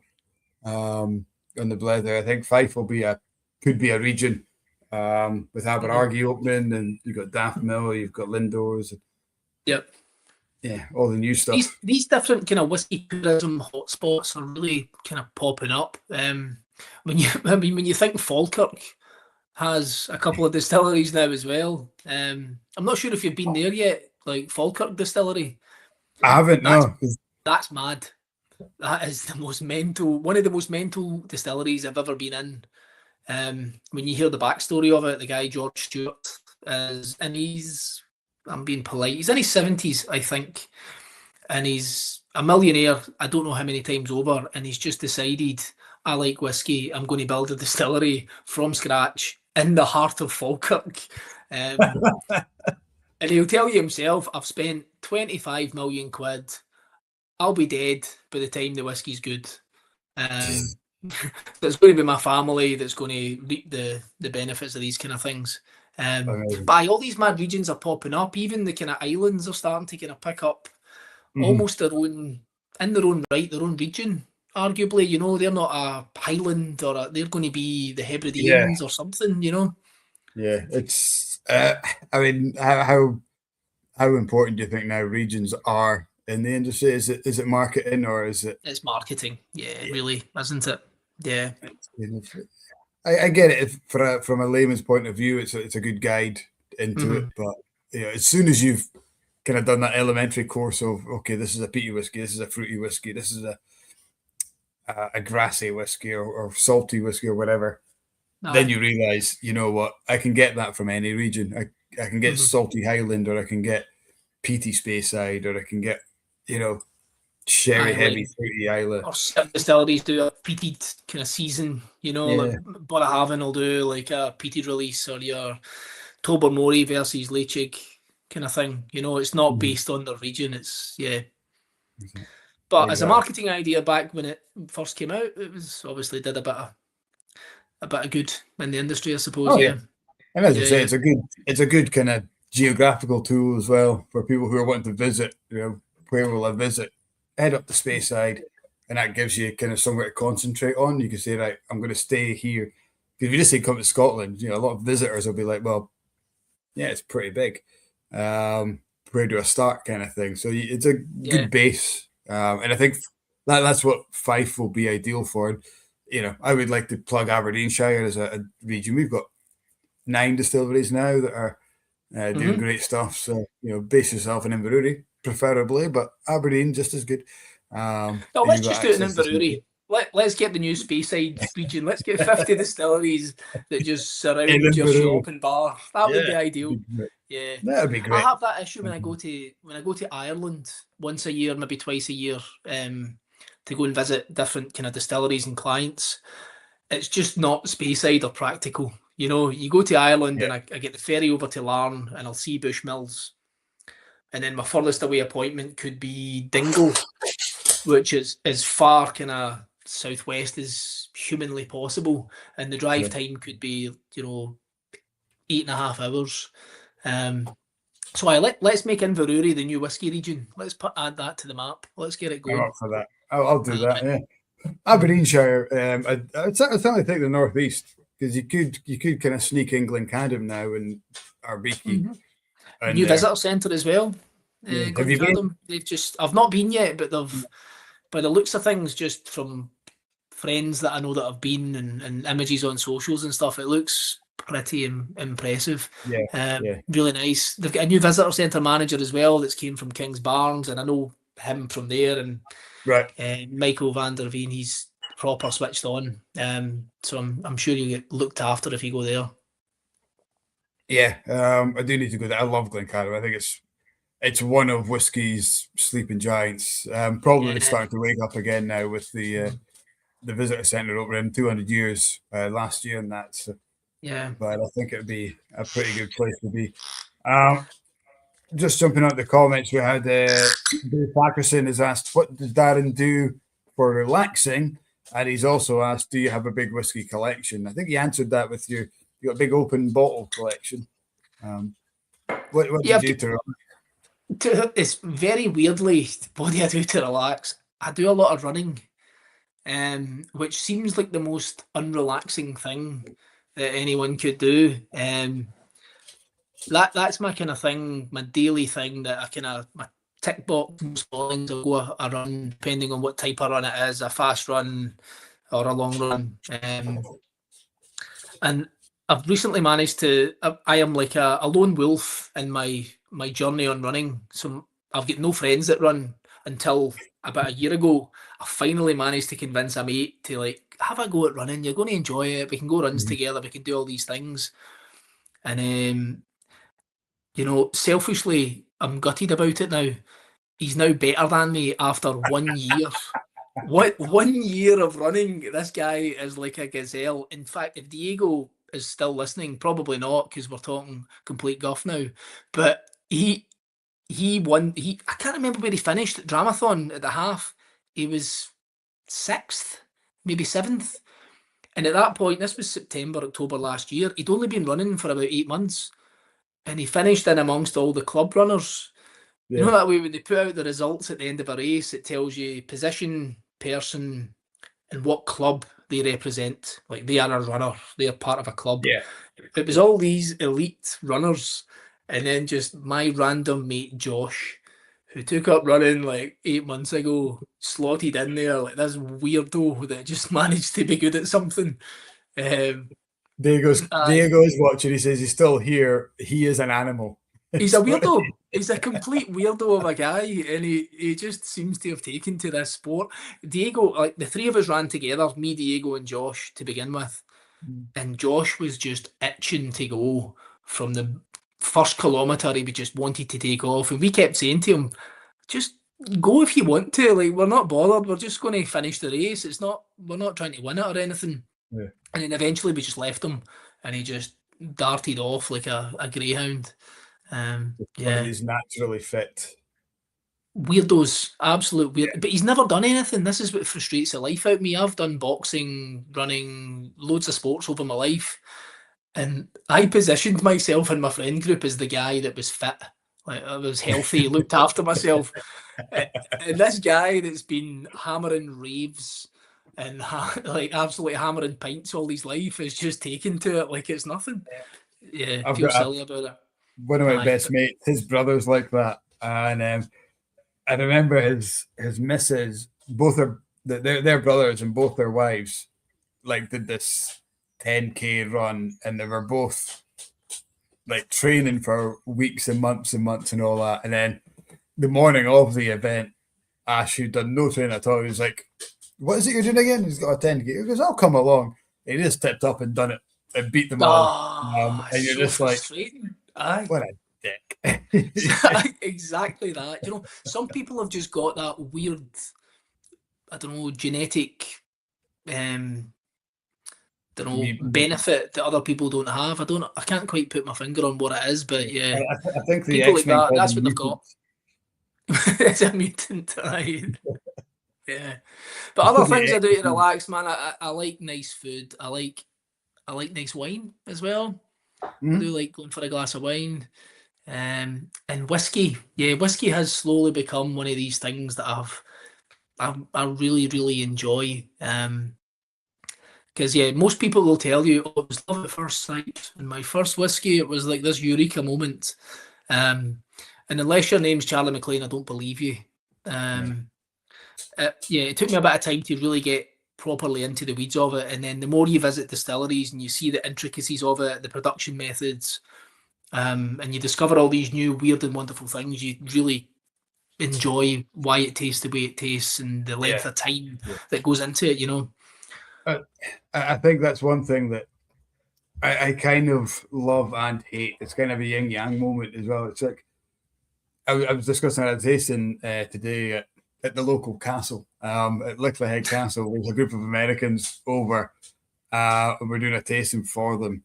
And we go into, a little bit of production and kind of dispelling some myths about color and age and, peat and all that. And they're like, one of the guys was like, "You're killing me, man. I used to think this and that." And I was like, "I know, but that's what the market wants you to believe." And it's like, sorry for kind of poo-pooing on your parade here, but, it's all 90% of it's science and chemistry and that. And I think that's one thing that, it does kind of hurt a little bit to know that it's not magic and it's not this wonderful. Yeah. It's all planned and it's all done to a recipe to a degree and all that. And obviously, still a hell of a lot of skill involved in the blending side of things, and the maturation is still this kind of lovely kind of natural thing. But the more you get into it, the more you know, the more myths you dispel. You kind of, from the inside, you're like, sometimes I wish I didn't learn that. Sometimes I wish. Yeah, you might just shut your ears at times and just believe the unicorns and the sunshine and rainbows and have your rose-tinted glasses on. Absolutely. It's not. I think it's not until you meet people that are actually making whiskey, like people at the heart of it, without naming any names, where they'll just tell you, yeah, it's water and grass. Really at the core of it. There's also bits that happen after the cask kind of management, the kind of liquid management afterwards is very, very important. But it's new make spirit that you then need to nurture on this journey. It's not an exact science, I suppose, but it's it kind of loses a wee bit of its magic when they break it down into the 3 ingredients thing. Do you know where you were when you said, actually, I'm going to like this, or I've made the right choice? Did you have that kind of eureka moment where it hit the scales for you? Well, I know exactly when I thought whiskey will never be my thing, but which is a different story. That was my 18th birthday. It was my 18th birthday.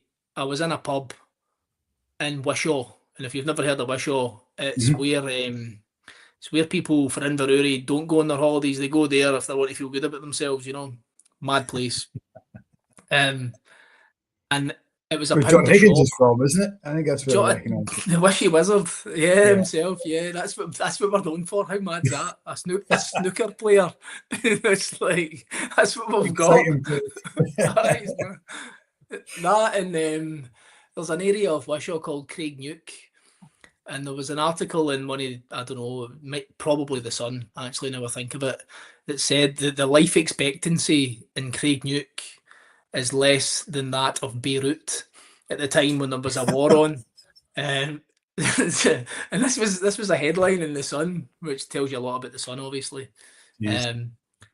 But the first time I remember enjoying whiskey was a Glenfiddich 15-year-old, and there was a brand ambassador came and did a bit of training with us when I worked in a restaurant/bar.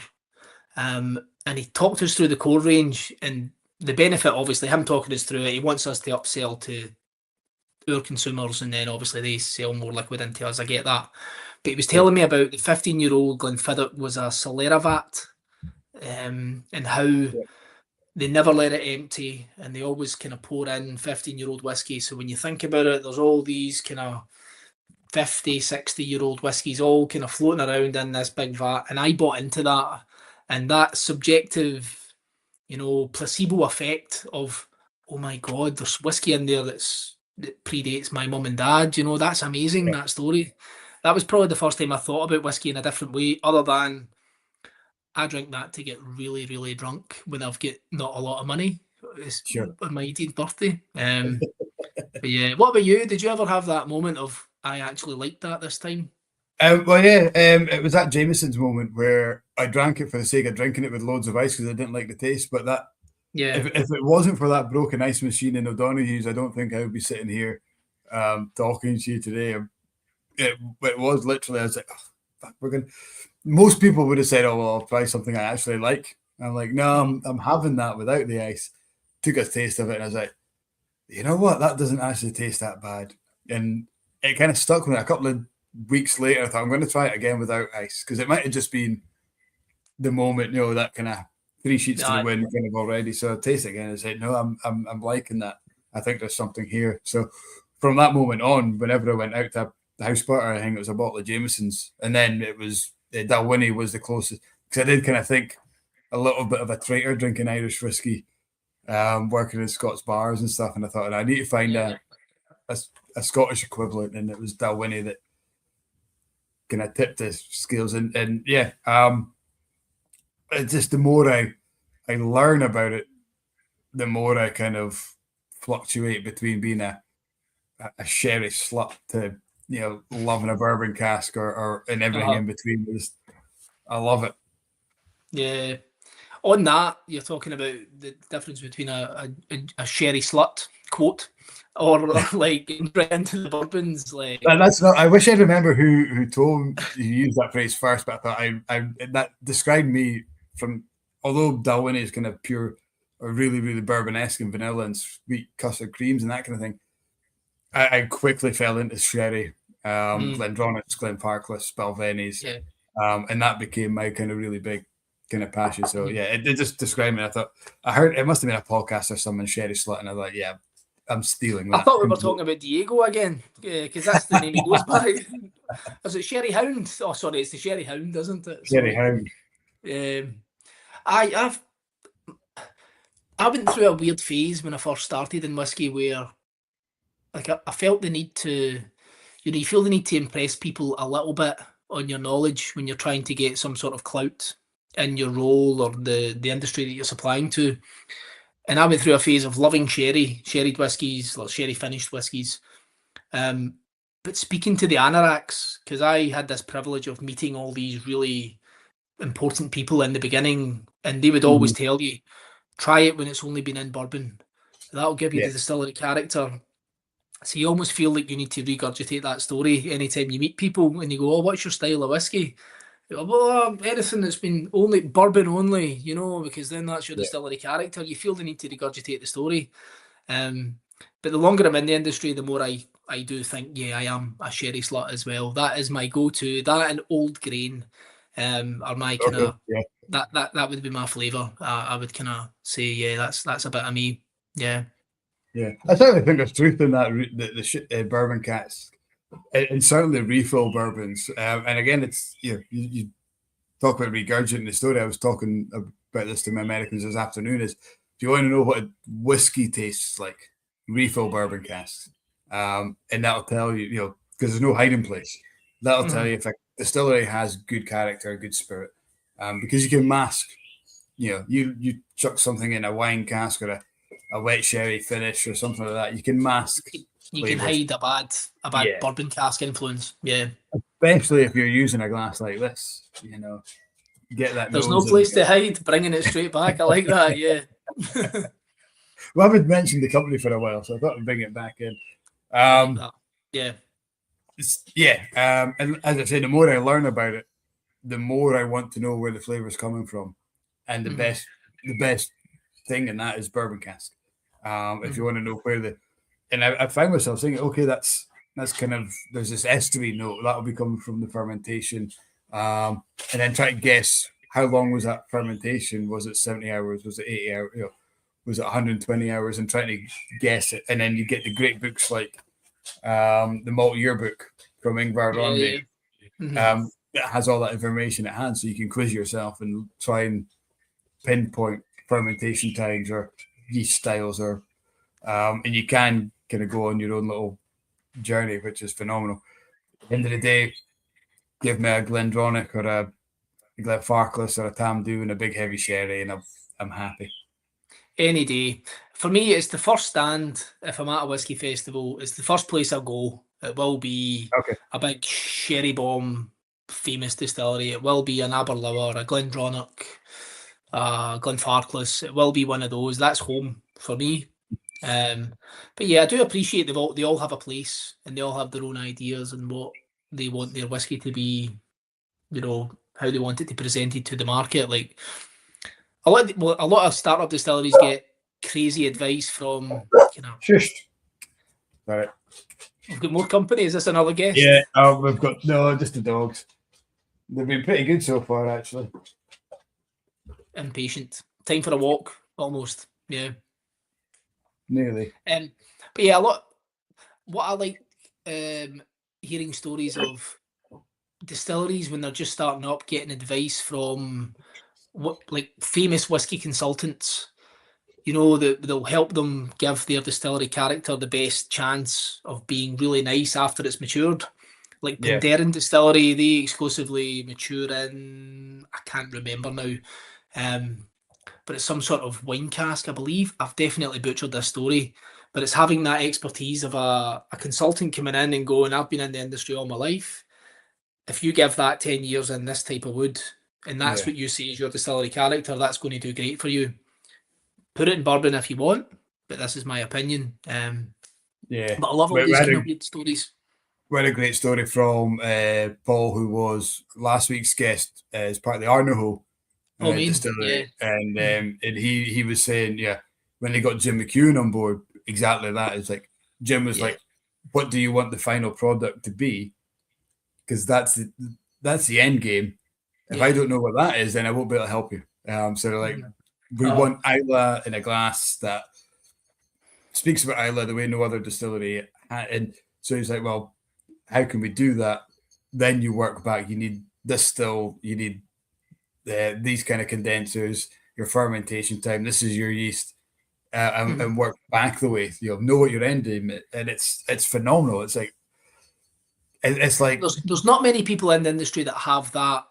Yeah. All like they've got every aspect of that decision making process. There's only a few in my head of the modern era that get all of that can consult, like your Brendan McCarran's, for example, ex CVH and beyond. You know, he's now at the Lakes, I think. He's down there, and Becula as well. I don't know if he's doing a bit for both of them, but these type of characters are so important in the industry, obviously, because they get it. Like you said, I'll take it back to, what do you want it to taste like? It's going to be this yeast strain. It's going to be this type of cask. It's this fermentation time, this type of mash. You know, it's just right back to the beginnings. You look at a lot of the new distilleries, Dr. Jim Swan kind of set up that STR process of getting new spirit tasting fantastic at a young age. You know, Lindors and Massey and all these kind of new guys go home, and I think he at Lakes as well. I think he worked there or was it it was in Norfolk, the St. George's distillery he was at, I think. But yeah, getting them on their feet, getting that DNA into it, and letting them run. Talking about new distilleries, I've got a question from Dutch Jura, who's on YouTube. He's saying, are you doing any business with Jackton Distillery? Is probably the closest distillery to you guys. Great question. It's maybe less than 10 minutes from where we are. Yeah, and today I had 2 separate inquiries from Jackton Distillery for glassware for events, which I probably can't say what it's for, because that would be quite rude if they've got some sort of planned release or event. But yeah, we work really closely with them. We've got a great relationship with them only just being down the road. Try to think, can I tell this story? It's not a bad story or anything. With us not just being a drinking glassware company, we also do decanters. So yeah, I don't know if there may be a release in the future with Jackton for something that may be in a Glencairn decanter. That's like, I'd be a terrible kind of riddler, you know. I'd be terrible at doing these kind of things. So yeah, we work very, very closely with them, but the guys seem to be planning way into the future. I don't know how guarded they are on their maturation and the kind of types of casks that they're using, but I know they do tours, so they can't be that guarded on it. But they've got some really weird, cool casks that they're going to be kind of maturing whiskey in, like a Chambord. They've got a great relationship with Chambord, which I've never heard anyone else using those types of casks. And I've seen the whiskey I've seen their aged spirit at 6 months a year and a half, 2.5 years in those casks, and it's almost like they need to slow down the maturation process. They might need to put it into something else to slow it down, but looking at it, not having tasted it, because, well, I need to chin them for that. They owe me a few samples now.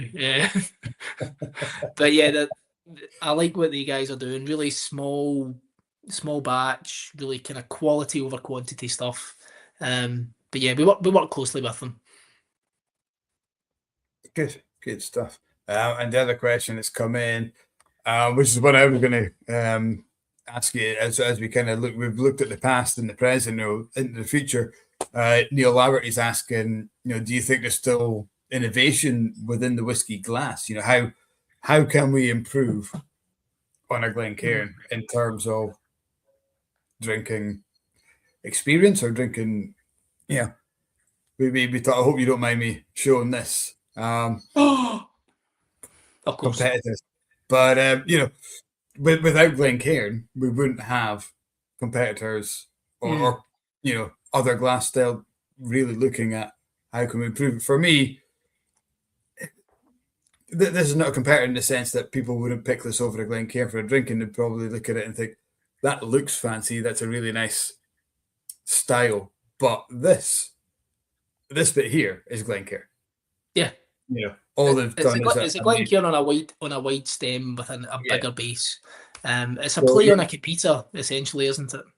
Yeah, you're getting not copycats, but you're getting people who are using what you've created or Glencairn have created, embellishing it a little bit, putting their own stamp on it. So how do we improve, or how do you guys improve what the experience is?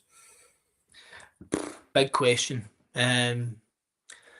Innovation's a big part of what we do at Glencairn, probably more on the decanter side of the business, on creating the packaging for these old age statement whiskies and stuff. We're maybe guilty on being quite content with the Glencairn glass being adopted as the world's favourite whiskey glass. It's probably something we need to do more of, and whether it is developing the same glass and having it a different appearance, a different spin on it. We have the coloured Glencairn glass range, which might not seem innovative, but when you think about blind tastings, and you're challenging your whiskey drinker to learn a little bit about the whiskey, challenge themselves on what's in their glass without knowing what's in it. We do all those kind of things as well. But yeah, there's definitely room for innovation on the drinking glassware side of things. But that being said, 25 years ago, people probably would have said to you that there was no need for such a thing, was a whiskey glass, a Glencairn glass, which seems crazy now that we're in this position where we are 5 million Glencairns per year sold globally to 100+ different countries. So who's not to say that in another few years there'll be another thing that we come out with that completely changes people's perspectives on what we should be doing in drinking whiskey. But yeah, who knows? It could change. Yeah. And of course, it's not just the Glen. I wish I had one here as well. I do have somewhere in this house. I just couldn't put my hands on it. It's the Crystal, the cut Glencairn, which is the most beautiful whiskey glass you'll ever drink from. So those ones, as a difference, it's the same shape, same proportions, but it's just handmade. This is part of my sales pitch when I'm telling customers about it in the trade, when I try and kind of tell them about the cost differences, and I try and tell them, this one might cost you this, but this one's handmade. Each individual glass is hand blown, hand cut, which obviously comes at a cost, as opposed to these kind of semi-automated, kind of mass-produced 5 million Glencairns per year for the lead-free crystal version. But yeah, they really are the Rolls Royce of the glass, aren't they? They're the kind of phenomenal. They're really, really nice. But don't put them in the glass wash, in the dishwasher. No, I would not. No, that is protect them at all costs. Yeah, I managed to acquire one from a whiskey bar. And is this a bit like me not stealing bottles of whiskey? Is it the same story? I'm pretty sure we were allowed to because we spent a lot of money that night. I know what bar that was, but I'm not going to say. But we came back, and it was on the side. And the first night, the missus was cleaning up, and she just put my fault for not telling her. But yeah, the morning after, it was just like it just clouded over, and you're not getting that out. I was just like, so yeah. It's the difference between lead crystal and lead-free crystal react differently when you add detergents. If you want to get into the geekery, I know this is the sexy part of the podcast that everybody's been waiting to hear. When we're talking chemical compositions of glassware, but yeah, it will react differently in different temperatures within a dishwasher, all that kind of stuff. But your standard Glencairn dishwasher safe as long as you want. Mm-hmm. But yeah, hand wash your lead crystal, handmade, 30% lead crystal glass. It deserves to be looked after a bit better, 100%. Yeah. No, I now totally advocate that. Mm-hmm. Yeah. Alan Smith has started. It could be a challenge. He's saying he's got about 4 million Glencairns in his cupboard. What is the? There's a question for the guys at home. How many glasses do you have in your cupboard, and how many do you actually use? I probably use 2, maybe 3. I mean, we all get a Glencairn when we go to a whiskey festival. Most of them have a Glencairn. I love these ones, the wee dinky ones. That's a Glengarry one. That's for Kat who can't make it tonight. Got the wee Glengarry. I'm not joking. I've got about 40 of these wee Glengarry ones. The wee Glencairns. Yeah. Yeah. I love them. But you could always be doing more. Come on, Mike, we've got shareholders that need to get their returns, so we should all buy more, shouldn't we, surely? Oh, yeah. I would never say no to a Glencairn. Aye. But it always baffles me the number of Glencairn. I mean, even me personally, the number I have in my cupboard, as you can imagine, as a person that's working within the company. And it's always the same unbranded standard Glencairn that I always reach for. But I've got ones in there from, Whisky Live Paris, Kentucky Bourbon Festival, Dramathon, all the events that I've kind of the big hitter events that I've attended, but you always end up just going for one with no branding. Well, I do anyway. Yeah. Well, that's the thing. You say, the crystal version, no 2 are the same. But in my cupboard here, apart from the mini Glengarrys, no 2 Glencairns are the same. I only have one unbranded one. Mm-hmm. I fished out one unbranded. Everything else is branded. So I have no 2 glasses the same. And I take it that's from a combination of gift packs or distillery visits, when you pick up a glass on a tour or whatever, these kind of things, yeah? Yeah. Festivals, tours, gift pack, when you go to, we're lucky enough to get to go visit distillery, that kind of thing. And it does, you think a Glencairn doesn't take up much room, but you put them side by side, they're not exactly stackable. Yeah, exactly. Mm-hmm. When we're talking whiskey glass innovation, stackable whiskey glasses. Say that again, sorry? Stackable whiskey glass. It's something we would love to be able to fix, but it would then be changing the whole shape of the glass. Everywhere from Delilah's bar in Chicago to the Pot Still in Glasgow, and everywhere in between, I get the same feedback of they're a pain in the arse to store for us. Mm-hmm. Unless we put them back in their trade boxes and we keep them in the back. Yeah. And even then, they come out of glass wash and we need to drip dry them. They're a bit too bottom heavy, so we need to put them upside down. Yeah, that could be the next innovation for us, is to give on-trade and consumers a way to store them a bit better, because it is difficult. That's Grandma just then saying that Gillian's sleeping now. She saves the day quick text. He was not settling. So that's him down now. Happy days. Grammar to the rescue. Mm-hmm. But yeah, I think that's I think something that we could store them in, or try to think how, because you get wee collapsible cups for camping. You couldn't do a glass version of that, but does it have to be glass? Maybe that's the new. I would argue that it has to be, because it would kill your business overnight if it doesn't. It's kind of in the name, isn't it? Glencairn Glass. Yeah. It's Glencairn Tupperware, It'd be like something totally different. But there is something I think about the quality of the glass. I think what you pour your whiskey into does subjectively give you an influence on what you're tasting. You don't then, back to my previous marketing comment of, you don't go to a restaurant and the food comes out on a paper plate and you go, this is going to be magic. This is going to be good. The whole presentation, the whole theatre of drinking your whiskey is vitally important to the whole kind of thing. If that's the way you want it to be, I suppose. If you want to just pour your whiskey in a tumbler and knock it back, fire away. That's what you can do.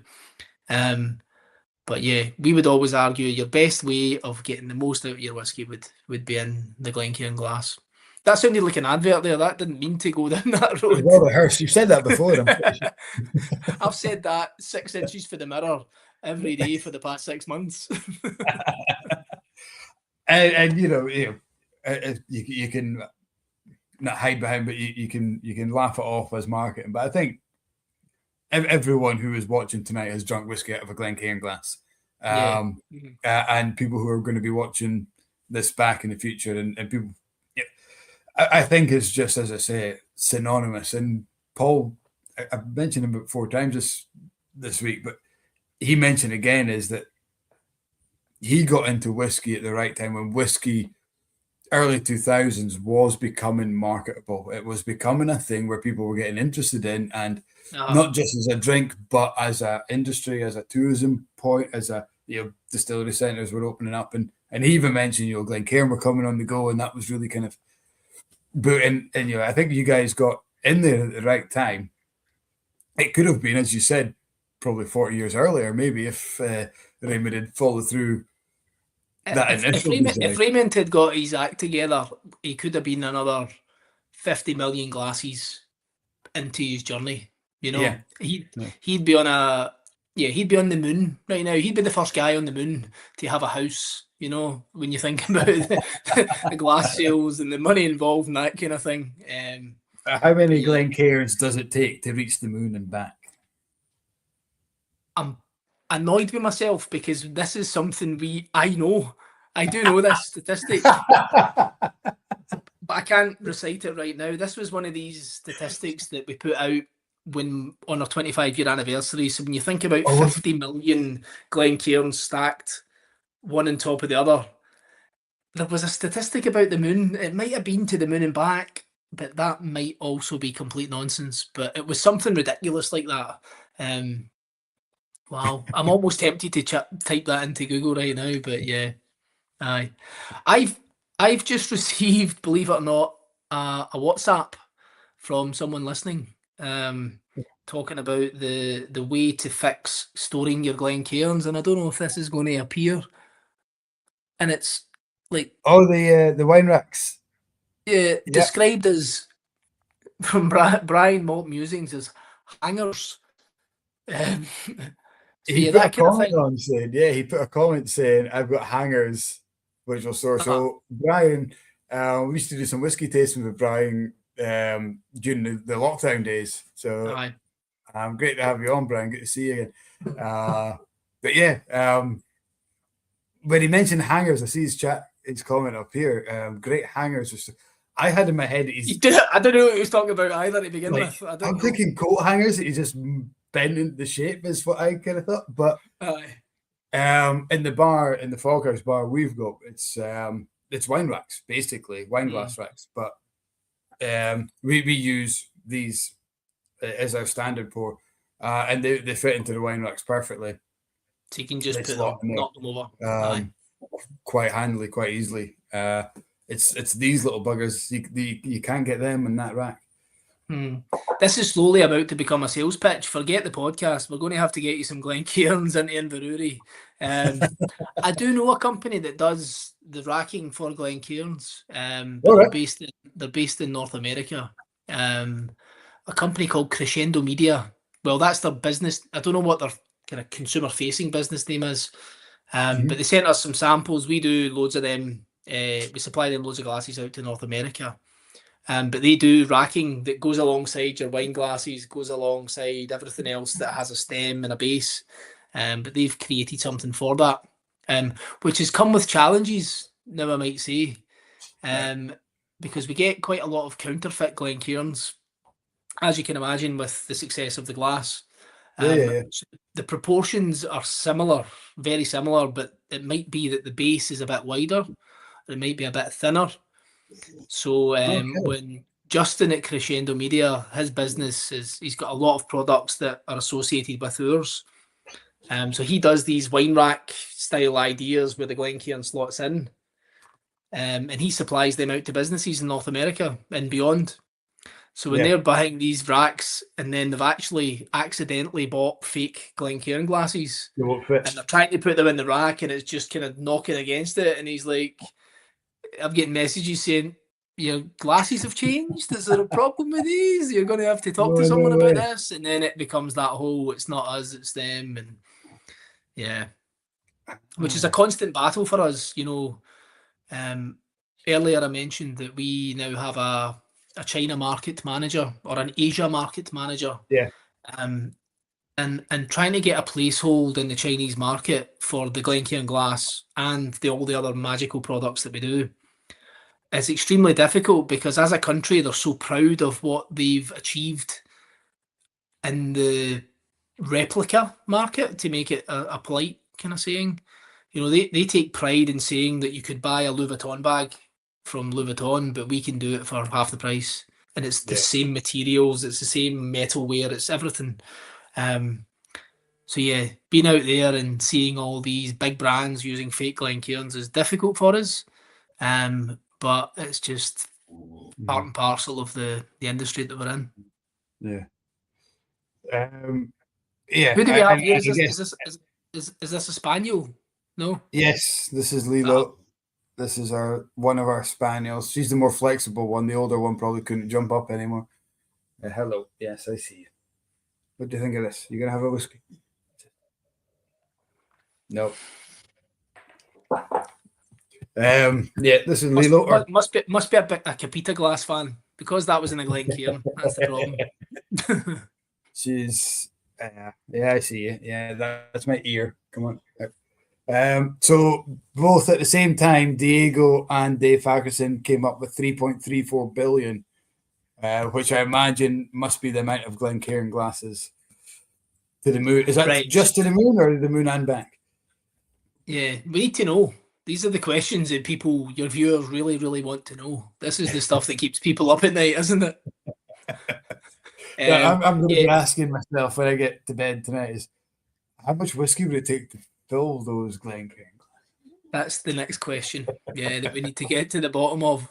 Just to the moon, I'm definitely talking mince then, by saying that was a statistic that it was the moon.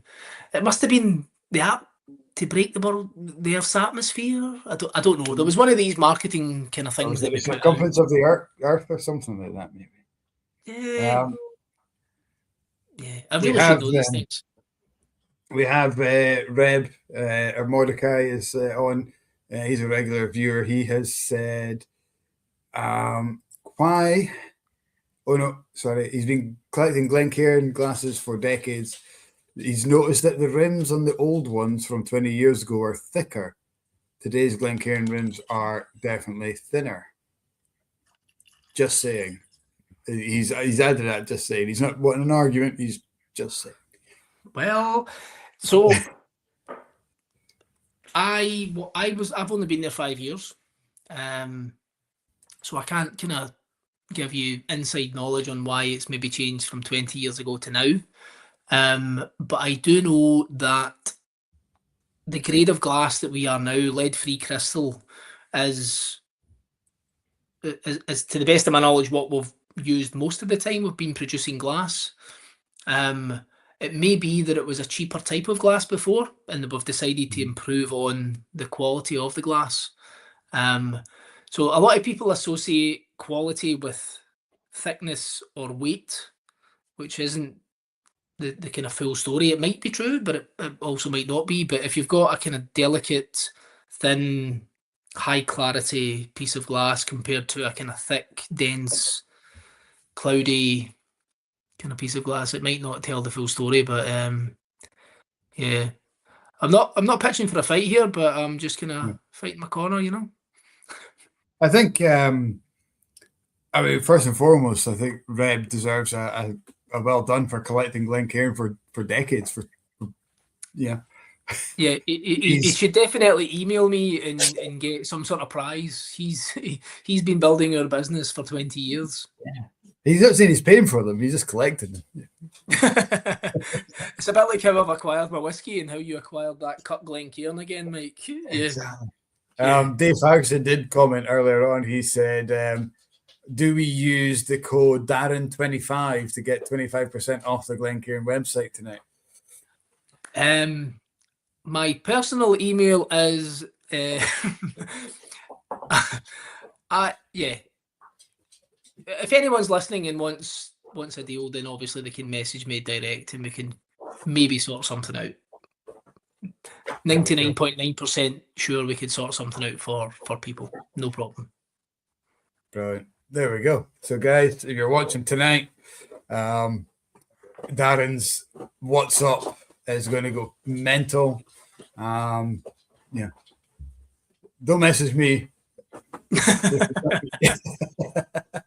We've got glasses in production for you just now, actually, Mike. You do, yeah. Our Folkhouse and the whiskey shop. So we've had a lot of people asking for the Folkhouse glasses to buy. At the moment, we don't sell them. We just they're in the bar, which has obviously led to problems with them being acquired. But we think, if we sell them, maybe.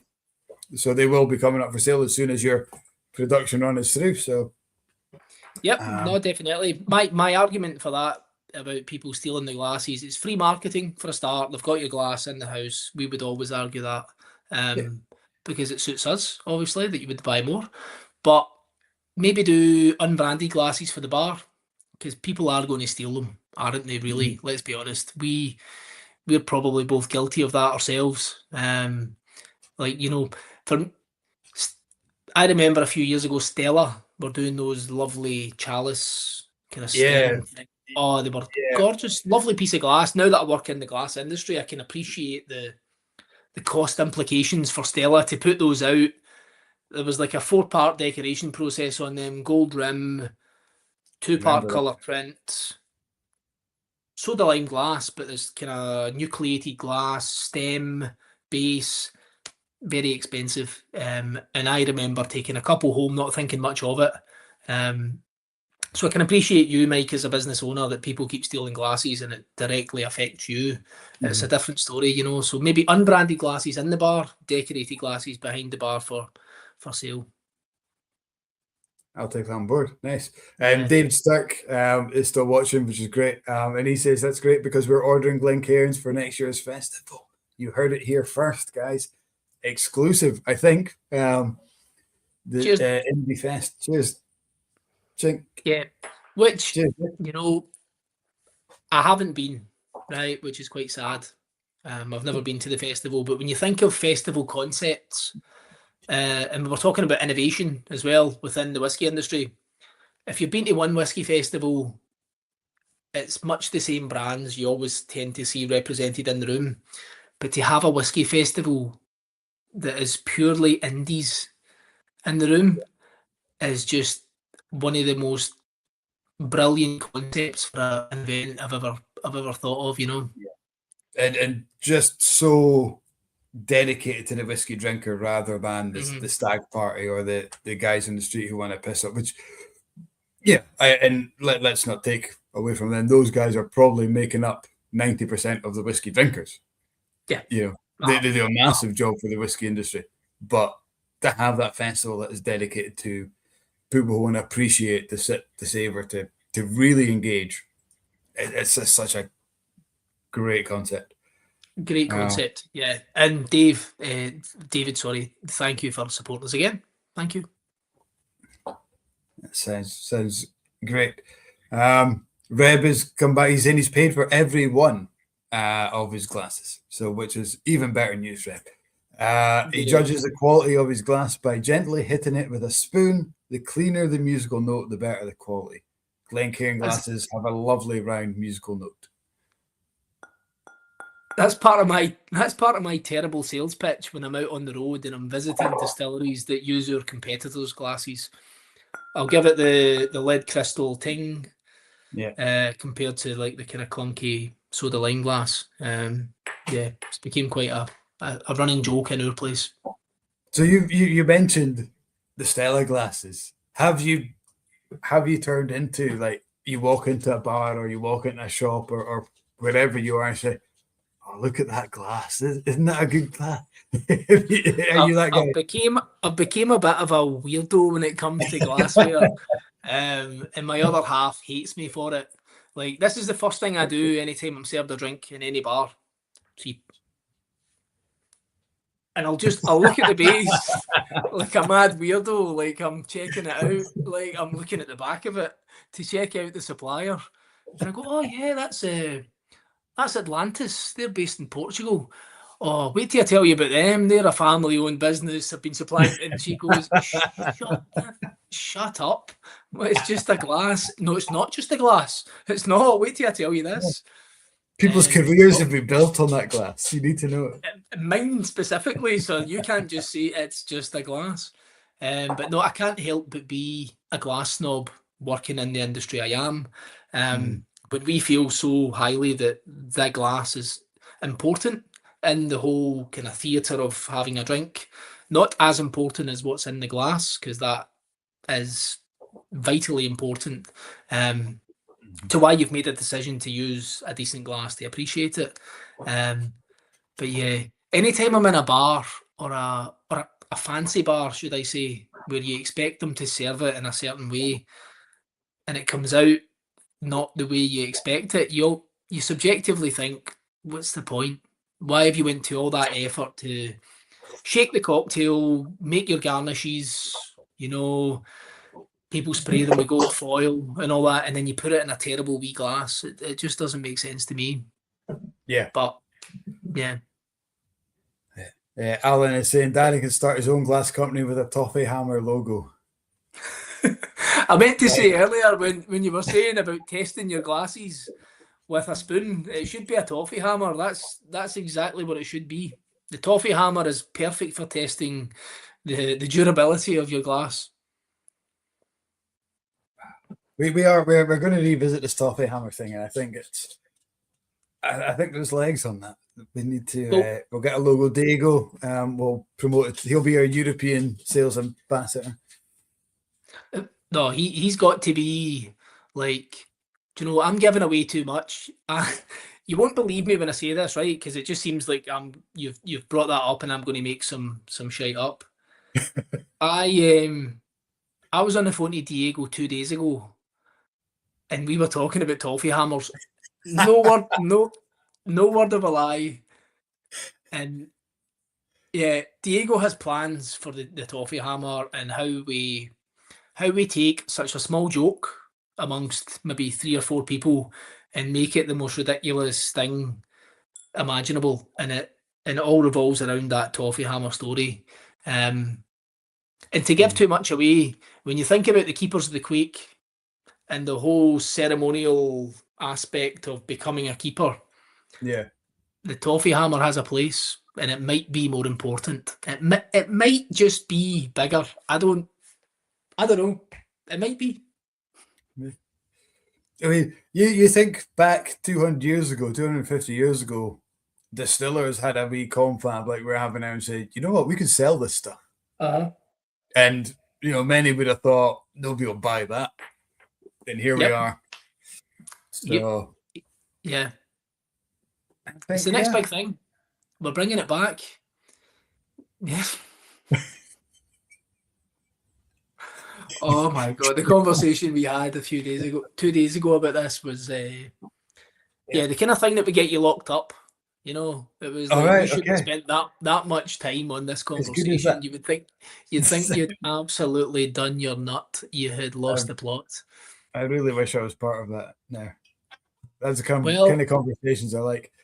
You never know, Mike. You might be inducted as the next member of the Toffee Hammer community, but it's one of those things you need to be in the industry long enough, and it's quite a big deal. So I might be part. We might have to review your membership, but I'll let you know. Well, Alan Smith has said the keeper of the Toffee Hammer sounds a bit Masonic. So we'll have to review the name. We're getting into a different topic altogether here that could lose me my job. So I'm going to refrain from commenting on that. I won't ask you to shake my hand. You're all right. Reb is saying, I asked my wife how many Glencairn glasses we have. She thinks we have around 120. All of them have something printed on them. Wow, that's amazing. That's dedication. Class. And he thinks he's maybe received a couple as a gift. He's paid for the rest. That's the type of person that drops into my inbox and gets something, a wee something, you know. Absolutely. Yeah, of course. I love Red Mordecai. He's over in Israel. Such a passionate whiskey fan, and his knowledge is phenomenal. He does some really good stuff for the kosher community as well. Which is kind of, I want to say maybe not how he got into whiskey, but that's his passion in whiskey, is promoting kosher whiskies to the world. I think it's pretty special what he does. And always like to drop in to our chat. Some of the whiskies coming out of Israel are like Milk and Honey, for example, is some of the best whiskey you'll ever try in your life. One of the worst brand ambassadors you'll ever meet in your life, actually, Shilton, if you've never met him. And I say that hoping he'll see this, because he's the biggest wind-up of a man you've ever met in your life. He's outstanding. He was at the festival the Indie Festival, and he was the first person I bumped into when I walked in. It was like, hey, you doing great? And he's like, and he just had this kind of Jack D face. He just looked like a miserable bastard. I was just like, what's wrong with you? And he's like, no. But I think that's just who he is. He's been on the chat before, and he's been in the bar. He's a good guy. He's a character. Yeah. He's a brilliant lad. I think he was just in the wind-up. And then I seen him across the room getting a selfie with Charlie McLean, and I knew he was in his happy zone. He was fine. Yeah, that's him. Yeah. I got stranded at a whiskey festival with Shilton a few years ago, and that sounds amazing as a concept. Sounds great, but I was down in Kendal for the Kendal Whiskey Festival, and we all got snowed in. It was proper like weather warning, snow, do not travel, and we get locked in. It was a real shame, actually. We all got locked in a pub for a day. After a whiskey festival. It was a proper shift, one of those ones. Aye. But yeah, he was that. In fact, talking about whiskey festivals, the Kendal Whiskey Festival, if you've never thought about going down to Kendal for any other reason other than going down for that, and Kendal mint cake. I was going to say, it's whiskey or the mint cake. It's one of the two. That's their two biggest parts of their tourism. The Lake District is close by, but that's your two reasons to go. I used to be a big hill walker back in my younger days, and every hill walker had mint cake on me. That's your carbs. That keeps you going. Yeah. But yeah, shout out to Kendal Whiskey Festival, small whiskey festival, really done well for the exhibitors, for the consumer. Some of the stuff they've got at that festival that you don't get anywhere else is just nuts. I missed it last year for the first time, but yeah, December Kendal Whiskey Festival is like the big end of year bash, because all the brand ambassadors by December are all burst. Everybody's got no energy left. We've all been out selling our wares around the world, and we all end up at Kendal Whiskey Festival for the final farewell. And the guy Phil that runs the festival, he owns a pub in the town, so it's like a no-brainer. We go to the festival, everybody goes back to the pub, and it's just a bit of a rammy, bit of a free-for-all. It's good. Yeah, sounds brilliant.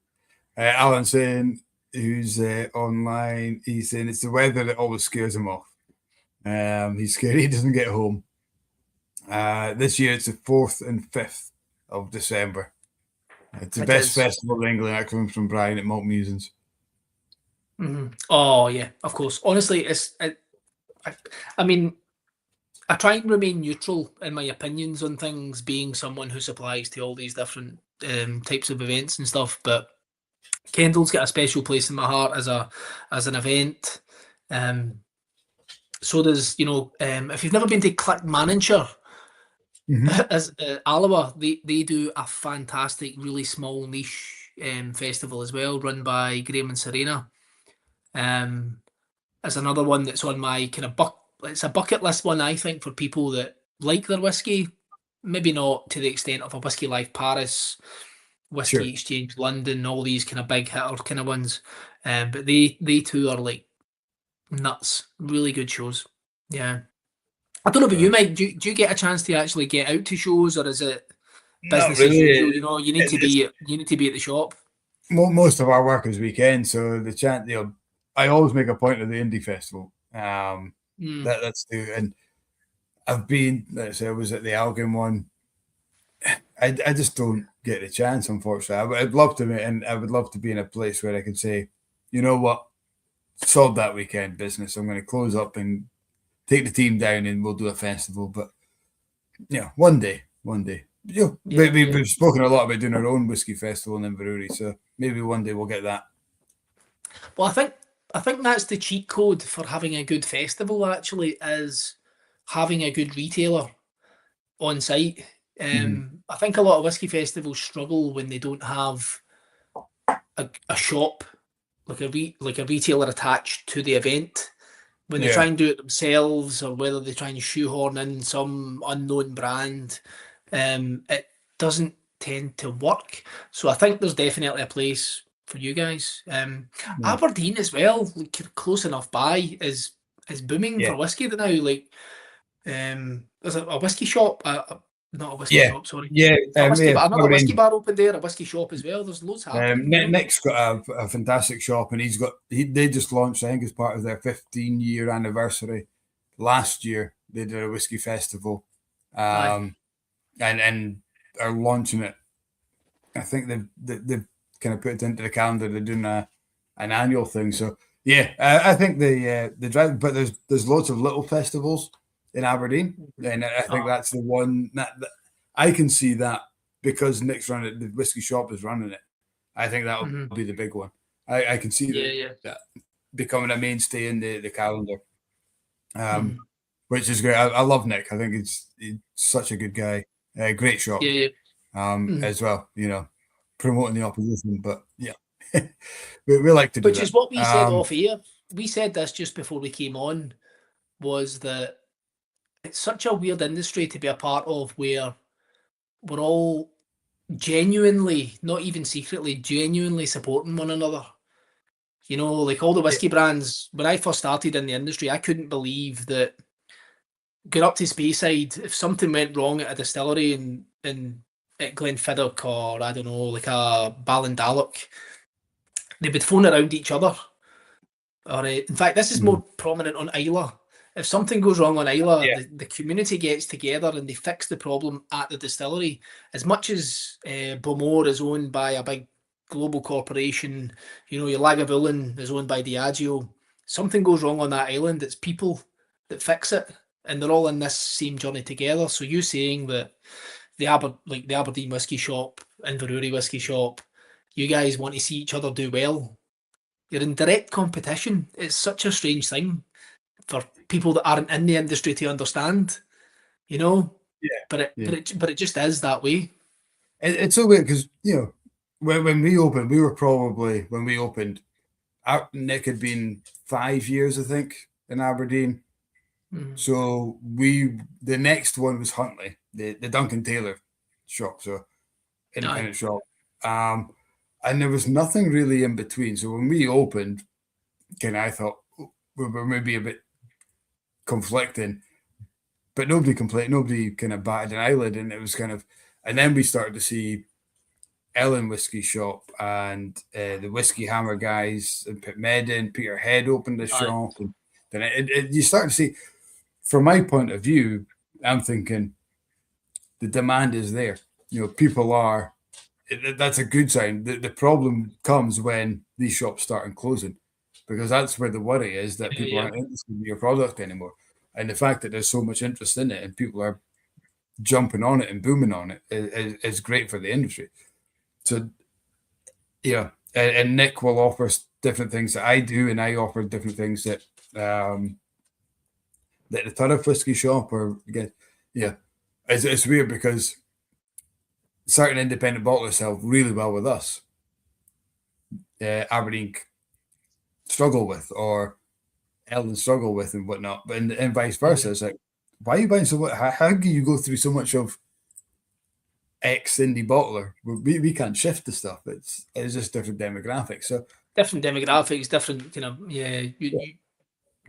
your buyers are different. It's a similar story to what I get when I visit distilleries and trying to pitch products to them. It's like, what works for Glenfiddich doesn't work for Ballindarloch just down the road.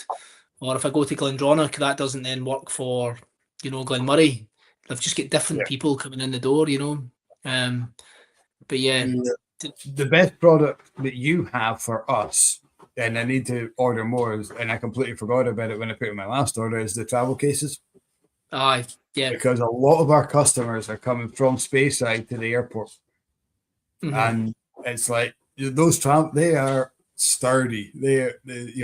Well, Mike, be careful how loudly you talk about this, because not a lot of people buy the travel case, right? And it's part of my pitch. It's probably one of our most expensive packaging options off the shelf. You can buy one. So when I pitch that to my other customers, my wide kind of range of people, they don't believe me, because it's an expensive item to buy. And expect people to pay for. But is it 30 quid, but you get 2 glasses with it? Yeah. So that 2 glasses is half of it. And you're getting home safe. We've had people, because we're 20 minutes from the airport, and I think that's why it works well for us. Whereas if you're in, I don't know, Pitlochry or something like that away, it's maybe not that big a deal. But we've had people come in and say, how much for the case? Blah, blah. Yeah, 30 quid, 40 quid. Yeah, I think it's 30. They'll say, keep the glasses, and they'll just chuck all their miniatures in it, close it, put it in their bike. And that's their safe way of travelling at home, getting at home. Yeah. No, I'm totally with you. But that's a great sense. Yeah. It's Diego's he's saying like, good night. So good night, Diego. Good night, Alan. He's another one saying cheerio. Night, mate. Well, I'll see him next week. You'll see the back of him as he's beating you in the race. Oh no, the Dramathon's the end of the year, isn't it? It's September. It's September, October. I can't remember exactly, but I'm prepared to put a wager if Diego's not wanting to be a sissy about it. You heard it here first. If he wants it, I've got it right now, and we can make this a thing if you want. Place your bets. Place your bets. Place your bets. So on our StreamYard, which is what we use, we can actually now do polls. I've never used it yet. I'm scared to do anything technical without a dry run first. The whole thing shuts off. Yeah, but I'm going to try it for the guys who are watching. Who would win a race? Wow. Option 1 is Darren. Option 2, Diego. Anyone who votes Darren gets at least 20% off their next Glencairn order. Just plug in code Darren25 at checkout. Anyone who votes Diego gets a visit to a sex dungeon, whether they want it or not. Wait there, how do I vote? I don't know. Has that gone up? I don't know. There we I go. can see something on my screen actually. Yeah. There you go. Oh, the Blether has reached a new level now that I know how to do a poll. This is innovation. This is what Glencairn need to maybe take some notes from. This is new and exciting. I like this. Do you know something? I don't know how to vote, but I can see it. That's the main thing. I don't know, guys. Darren 25 got it. Darren 25. Yeah, people are voting. I don't know if they can click on. Can you guys at home? This is the first time we've ever done this. Can you click? Are you able to click, or do you just have to tell us? I've got no idea. Can't see how to vote. Yeah, it's not working for me on StreamYard, but I'm assuming. Oh, there's the first vote. One vote. Woohoo! We've got a vote. It's Darren. Happy days. 100%. We'll just close the vote there now, will we? We'll take that and we'll send it to Diego.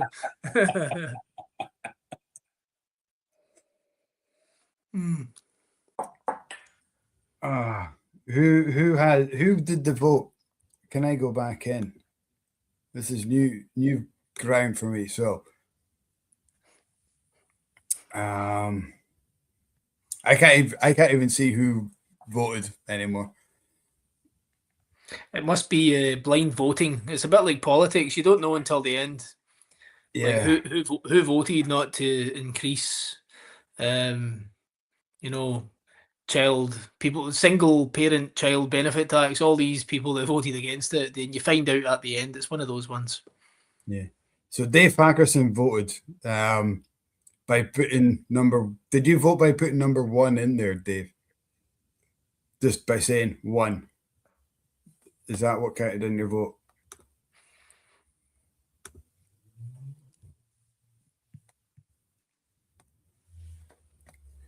Darren, this has been a phenomenal chat. I've absolutely loved it.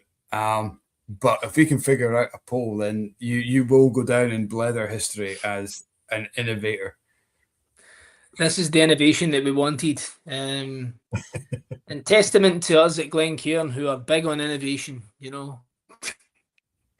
I'm glad to have contributed something meaningful that people remember and can look back on. Oh, push Darren and push live is what he's saying. That means nothing on my screen.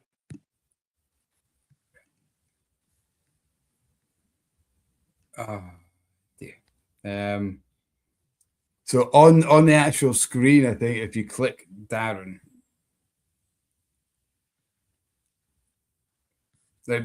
I now just have loads of people just want to push you down. Push me over. I get that.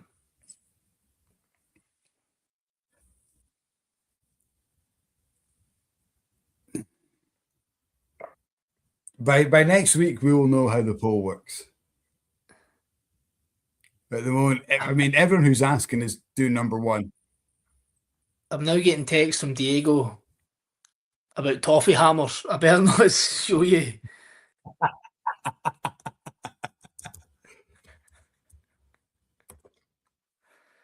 Oh, there's a whole backstory to this, but I imagine he's going to start something on the toffee hammer front that's going to be a big innovation. It's going to be huge. You'd be surprised that this is not the first implement with kind of background to it. The last time, the very first indie festival, Frank, who's not on tonight, who's Pete Head, presented me with a honey spurtle as well for my porridge. A hand-turned spurtle, which is a phenomenal. That's another dying art, is using a spurtle. So we've had these conversations before. These dying industries that need people like us to support them and get them back on their feet. The honey spurtle industry and the toffee hammer industry are relying on us as the Whisky Blether podcast to make it happen. I definitely think Spurtle hammer off. Good work. Oh, a competition. Yeah, we could do that. Yeah. Let's see. I've just jumped onto our YouTube page to see if I can figure out how to do this.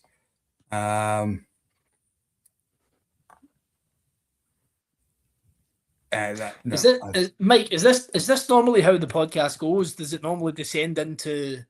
Oh no, this is a lot smoother. Voting systems and how do we make this work? You know, this is a lot smoother than how it normally goes. I mean, we've had dogs, we've had kids, we've had polls going awry. Yeah, this is pretty tame. Mm-hmm. Well, considering the conversation you had with Diego in the past one, I'm quite. It's pretty tame, yeah. Because we're still in a conversation we could show to our kids at the moment, so that's this is fine. This is one that's going to stand the test of time. But when you do a podcast like this, or you do any sort of kind of live, sort of communication with anyone that's recorded, actually, which is very important, and I don't do a lot of these kind of things, and you're genuinely scraping the barrel when you're asking for the sales manager of a glassware company to come on. Well, we asked for Raymond, but I think you wasn't available. He's like, I'm joking. He's like, I'm a busy man. We'll send in the D-list person.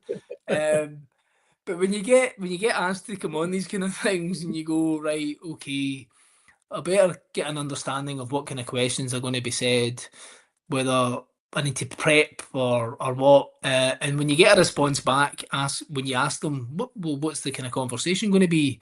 The response from Kat was, we like to just keep it casual, and it's a bit of a blether, so we just like to see what happens. I thought, right, okay, we'll see how it goes. Good, whatever. Yeah. That's what it is, and I think most people enjoy it for that. We like to drop the brand first and foremost. I know we've talked a lot of Glencairn, rightly so, and we do like to promote. You guys give up your time, and it's only right that we plug the life out. Of course. Highlight it and stuff. But what I like about guys like yourself is when it comes to the guys at home, they like whiskey. We want to talk a little bit about whiskey. Is that you're not tied to a brand, and we can say, well, I like Daft Mill, you like Glenfarclas and whatnot, and there's no real brand. What we get from the whiskey guys who are coming on saying, well, I'm a brand ambassador for Tomatin, is, you know what, I really enjoyed it because what about this expression of Tomatin? And of course, I could talk about any whiskey in that, and it is that relaxation. Drop the brand. We're talking to you, not we're talking to Glencairn. Of course. But obviously there's guidelines in that, and you can't break any NDRs or anything like that. But the problem is we don't really have any sort of guidelines. That Glencairn just have this weird confidence that I'm not going to ruin the brand in one podcast, which shame on them. I mean, I probably should try harder with these kind of things. And there's a weird confidence that they have that I've not quite broken the Glencairn model quite yet, but there's definitely room for that. There's a great glass here. I'm not going to tell the name of it, but So I'm not getting angry. Just stay quiet, Darren. Don't say anything. They're about 3 times more expensive than you. Mm-hmm. So never heard of them actually. The regular Blether will know that's a glass I do drink it. And I said to you before we came on that there's something about it I just love. But we all have our favorite glass. My first favorite glass was a little highball. It wasn't that much shorter than this. A little bit narrower. It was a Jameson one, but it just had this kind of little curvature at the end here that I just like to hold. And it was honestly, it was all about how it felt in my hand. It didn't improve the whiskey. It didn't do anything there. It was just that. But it just it's just right. It was right for you. yeah. Right, yeah. I mean, and for me, getting back to this company mantra of Glencairn, we're quite comfortable in that we are the go-to generic place to be. You want the best opportunity to enjoy your whiskey as a general consumer, the Glencairn Glass is the place to go. But a lot of people want different things depending on the feel of the glass in your hand, depending on where you are in the moment. Like you said earlier, could there be a collapsible glass that's good for people hiking and going up the different kind of Monroes and these kind of things? There's no one size fits all for everything. But we firmly believe the Glencairn's the best way generically to enjoy your whiskey. But not to say when you're having a special moment of I try and think of these special moments I've had. I was at the Johnny Walker experience in Edinburgh. In Edinburgh, there was the I can't remember the name of their fancy bar where they were starting to do Michelin star style food and all that kind of stuff. And we were there on some sort of kind of invite collaboration thing between us and Diageo, and they poured us like I don't know, it was like a 40-year-old Brora, and the way they brought it out was in this stem, tall, kind of slender tulip glass, and I was there with the managing director, our now marketing director, and a couple of other people from Diageo, and part of me was like, I'd love that to be in a Glencairn. But I got the moment. I got that they felt the need to elevate it beyond the glass for whiskey, the official glass for whiskey. This is a different moment. This might be something special. So there's different glasses for different moments. Glencairn's the main one for most people, general consumers. Everyone likes it, loves it. But there are glasses for moments and occasions. 100%. Yeah. Rightly said, he can't vote, but he does deserve a discount for complaining to every wine store in Israel that sells those fake Glencairns. And there's a bonus discount if he tells us who they are, and we will send the lawyers in. Do you know, this is another conversation that I must mention. We, as a business, protecting such an iconic shape, brand, name comes with its own problems, you know. So as we're trying to develop our position in the Asian market, we're now finding out probably more problems than positives. That the fake industry, the manufactured fake Glencairns have become a bit of an issue for us, and we spend an obscene amount of money on legal fees every year challenging the protection of our IP, and that goes from every country around the world, because every country has a different law on protecting IP. So I say IP, intellectual property. We own the 3D rights of the Glencairn glass, the shape, globally. So anytime it gets used in anything, we should have a say in whether it's acceptable to be used. And that's something that we protect globally, because if we don't, it could just become a shape that anyone can use no matter what. They can just become a thing. When it comes to logos and stuff, though, see, like whiskey brands, whiskey clubs, you know, anyone puts a Glencairn glass in the logo, we're honoured. We're just like, thank you so much. Let us know, because we don't want our digital IP protection lawyers to jump on your back and send you a letter, you know, because it does happen instantly. It's one of these things that's almost AI technology is part of the way they find these things online. We want our image of the glass to be presented worldwide, but not to the extent where they can just go and manufacture them in the millions, which they are doing in China. It's we expect to be in the millions of fakes. Yeah, so it's a headache. It's a pain in the arse. But not in Israel, because Reb's on the case. He's sorting you out. we owe this man a retainer or some sort of free glassware. I'll need to put him in touch with Tomer, who owns, or he's one of the part owners of Milk and Honey out in Israel. He's one of our distributors in that region, and he does big volume out in that part of the world for us. So yeah, we owe him some glasses, but we need some intel. We need some information.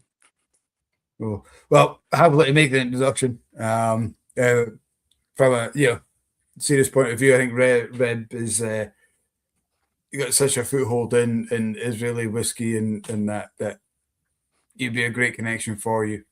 So happy to do an introduction for you guys.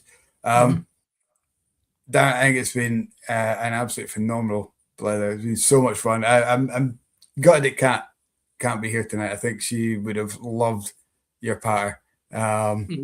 Really? Really? Yes, yeah.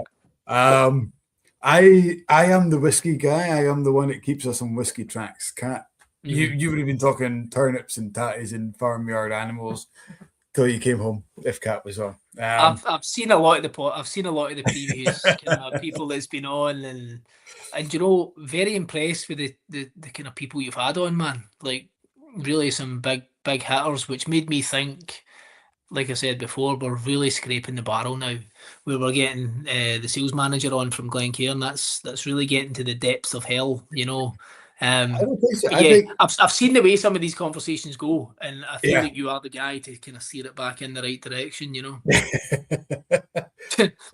I love it because we just anyone who's involved in whiskey, because that's what the community is. It's if you love whiskey, why can't you have a say? Yeah. Whether you make a glass, whether a guy who does design labels for whiskey, it's like, but all these guys have a say and they've got a passion for it and stuff. So whether you're Billy Walker or Billy No Mates, you can come on and have a wee chat. Put that in a t-shirt. Billy Walker or Billy, you could be Billy Walker or Billy No Mates. I don't care about your opinion. I'll drink what I'm going to drink. That's a t-shirt. I like that. Well, I think all the Scots folk will get that, though. I think it's. The ones that get it will get it. But absolute pleasure, mate. Thank you so much for having me on. I am humbly appreciative that you asked me to come on, mate. I really appreciate it. In my wee position in this global industry that we all love and enjoy. So we'd love to come on again in the future, man. Please do. We'll see you. Yeah. Good luck in next weekend with the Spey Fest. Thank you. I think it's going to be a belter. Really enjoyed it. Here's to your 5 years and hopefully many, many more. Thank you very much. So another 3 billion glasses. One day we'll get to the moon on Glencairn. To the moon and back. Cheers, guys. Thank you so much at home for your questions, your comments. Always a pleasure. As last week, Kat does the diary, so I'm going to confirm who next week's guest is and get back to you. I do know the 14th of May, so in 2 weeks' time, is the Inverurie Distillery. Guys, Gareth and Jonathan are coming on to discuss that, which is our kind of local new distillery, which is starting up. So that could be fun. When another new distillery coming in. So, but next week I'm not sure about. So great to have you on. I've got Charlie McLean sitting next to me. He was desperate to chime in the conversation, but I'll tee him up for the next time. We'll talk to him next week. Yeah. I mean, knowing Charlie, it's pleasure, mate. Thank you very much. Yes. Good night, guys. See you again soon.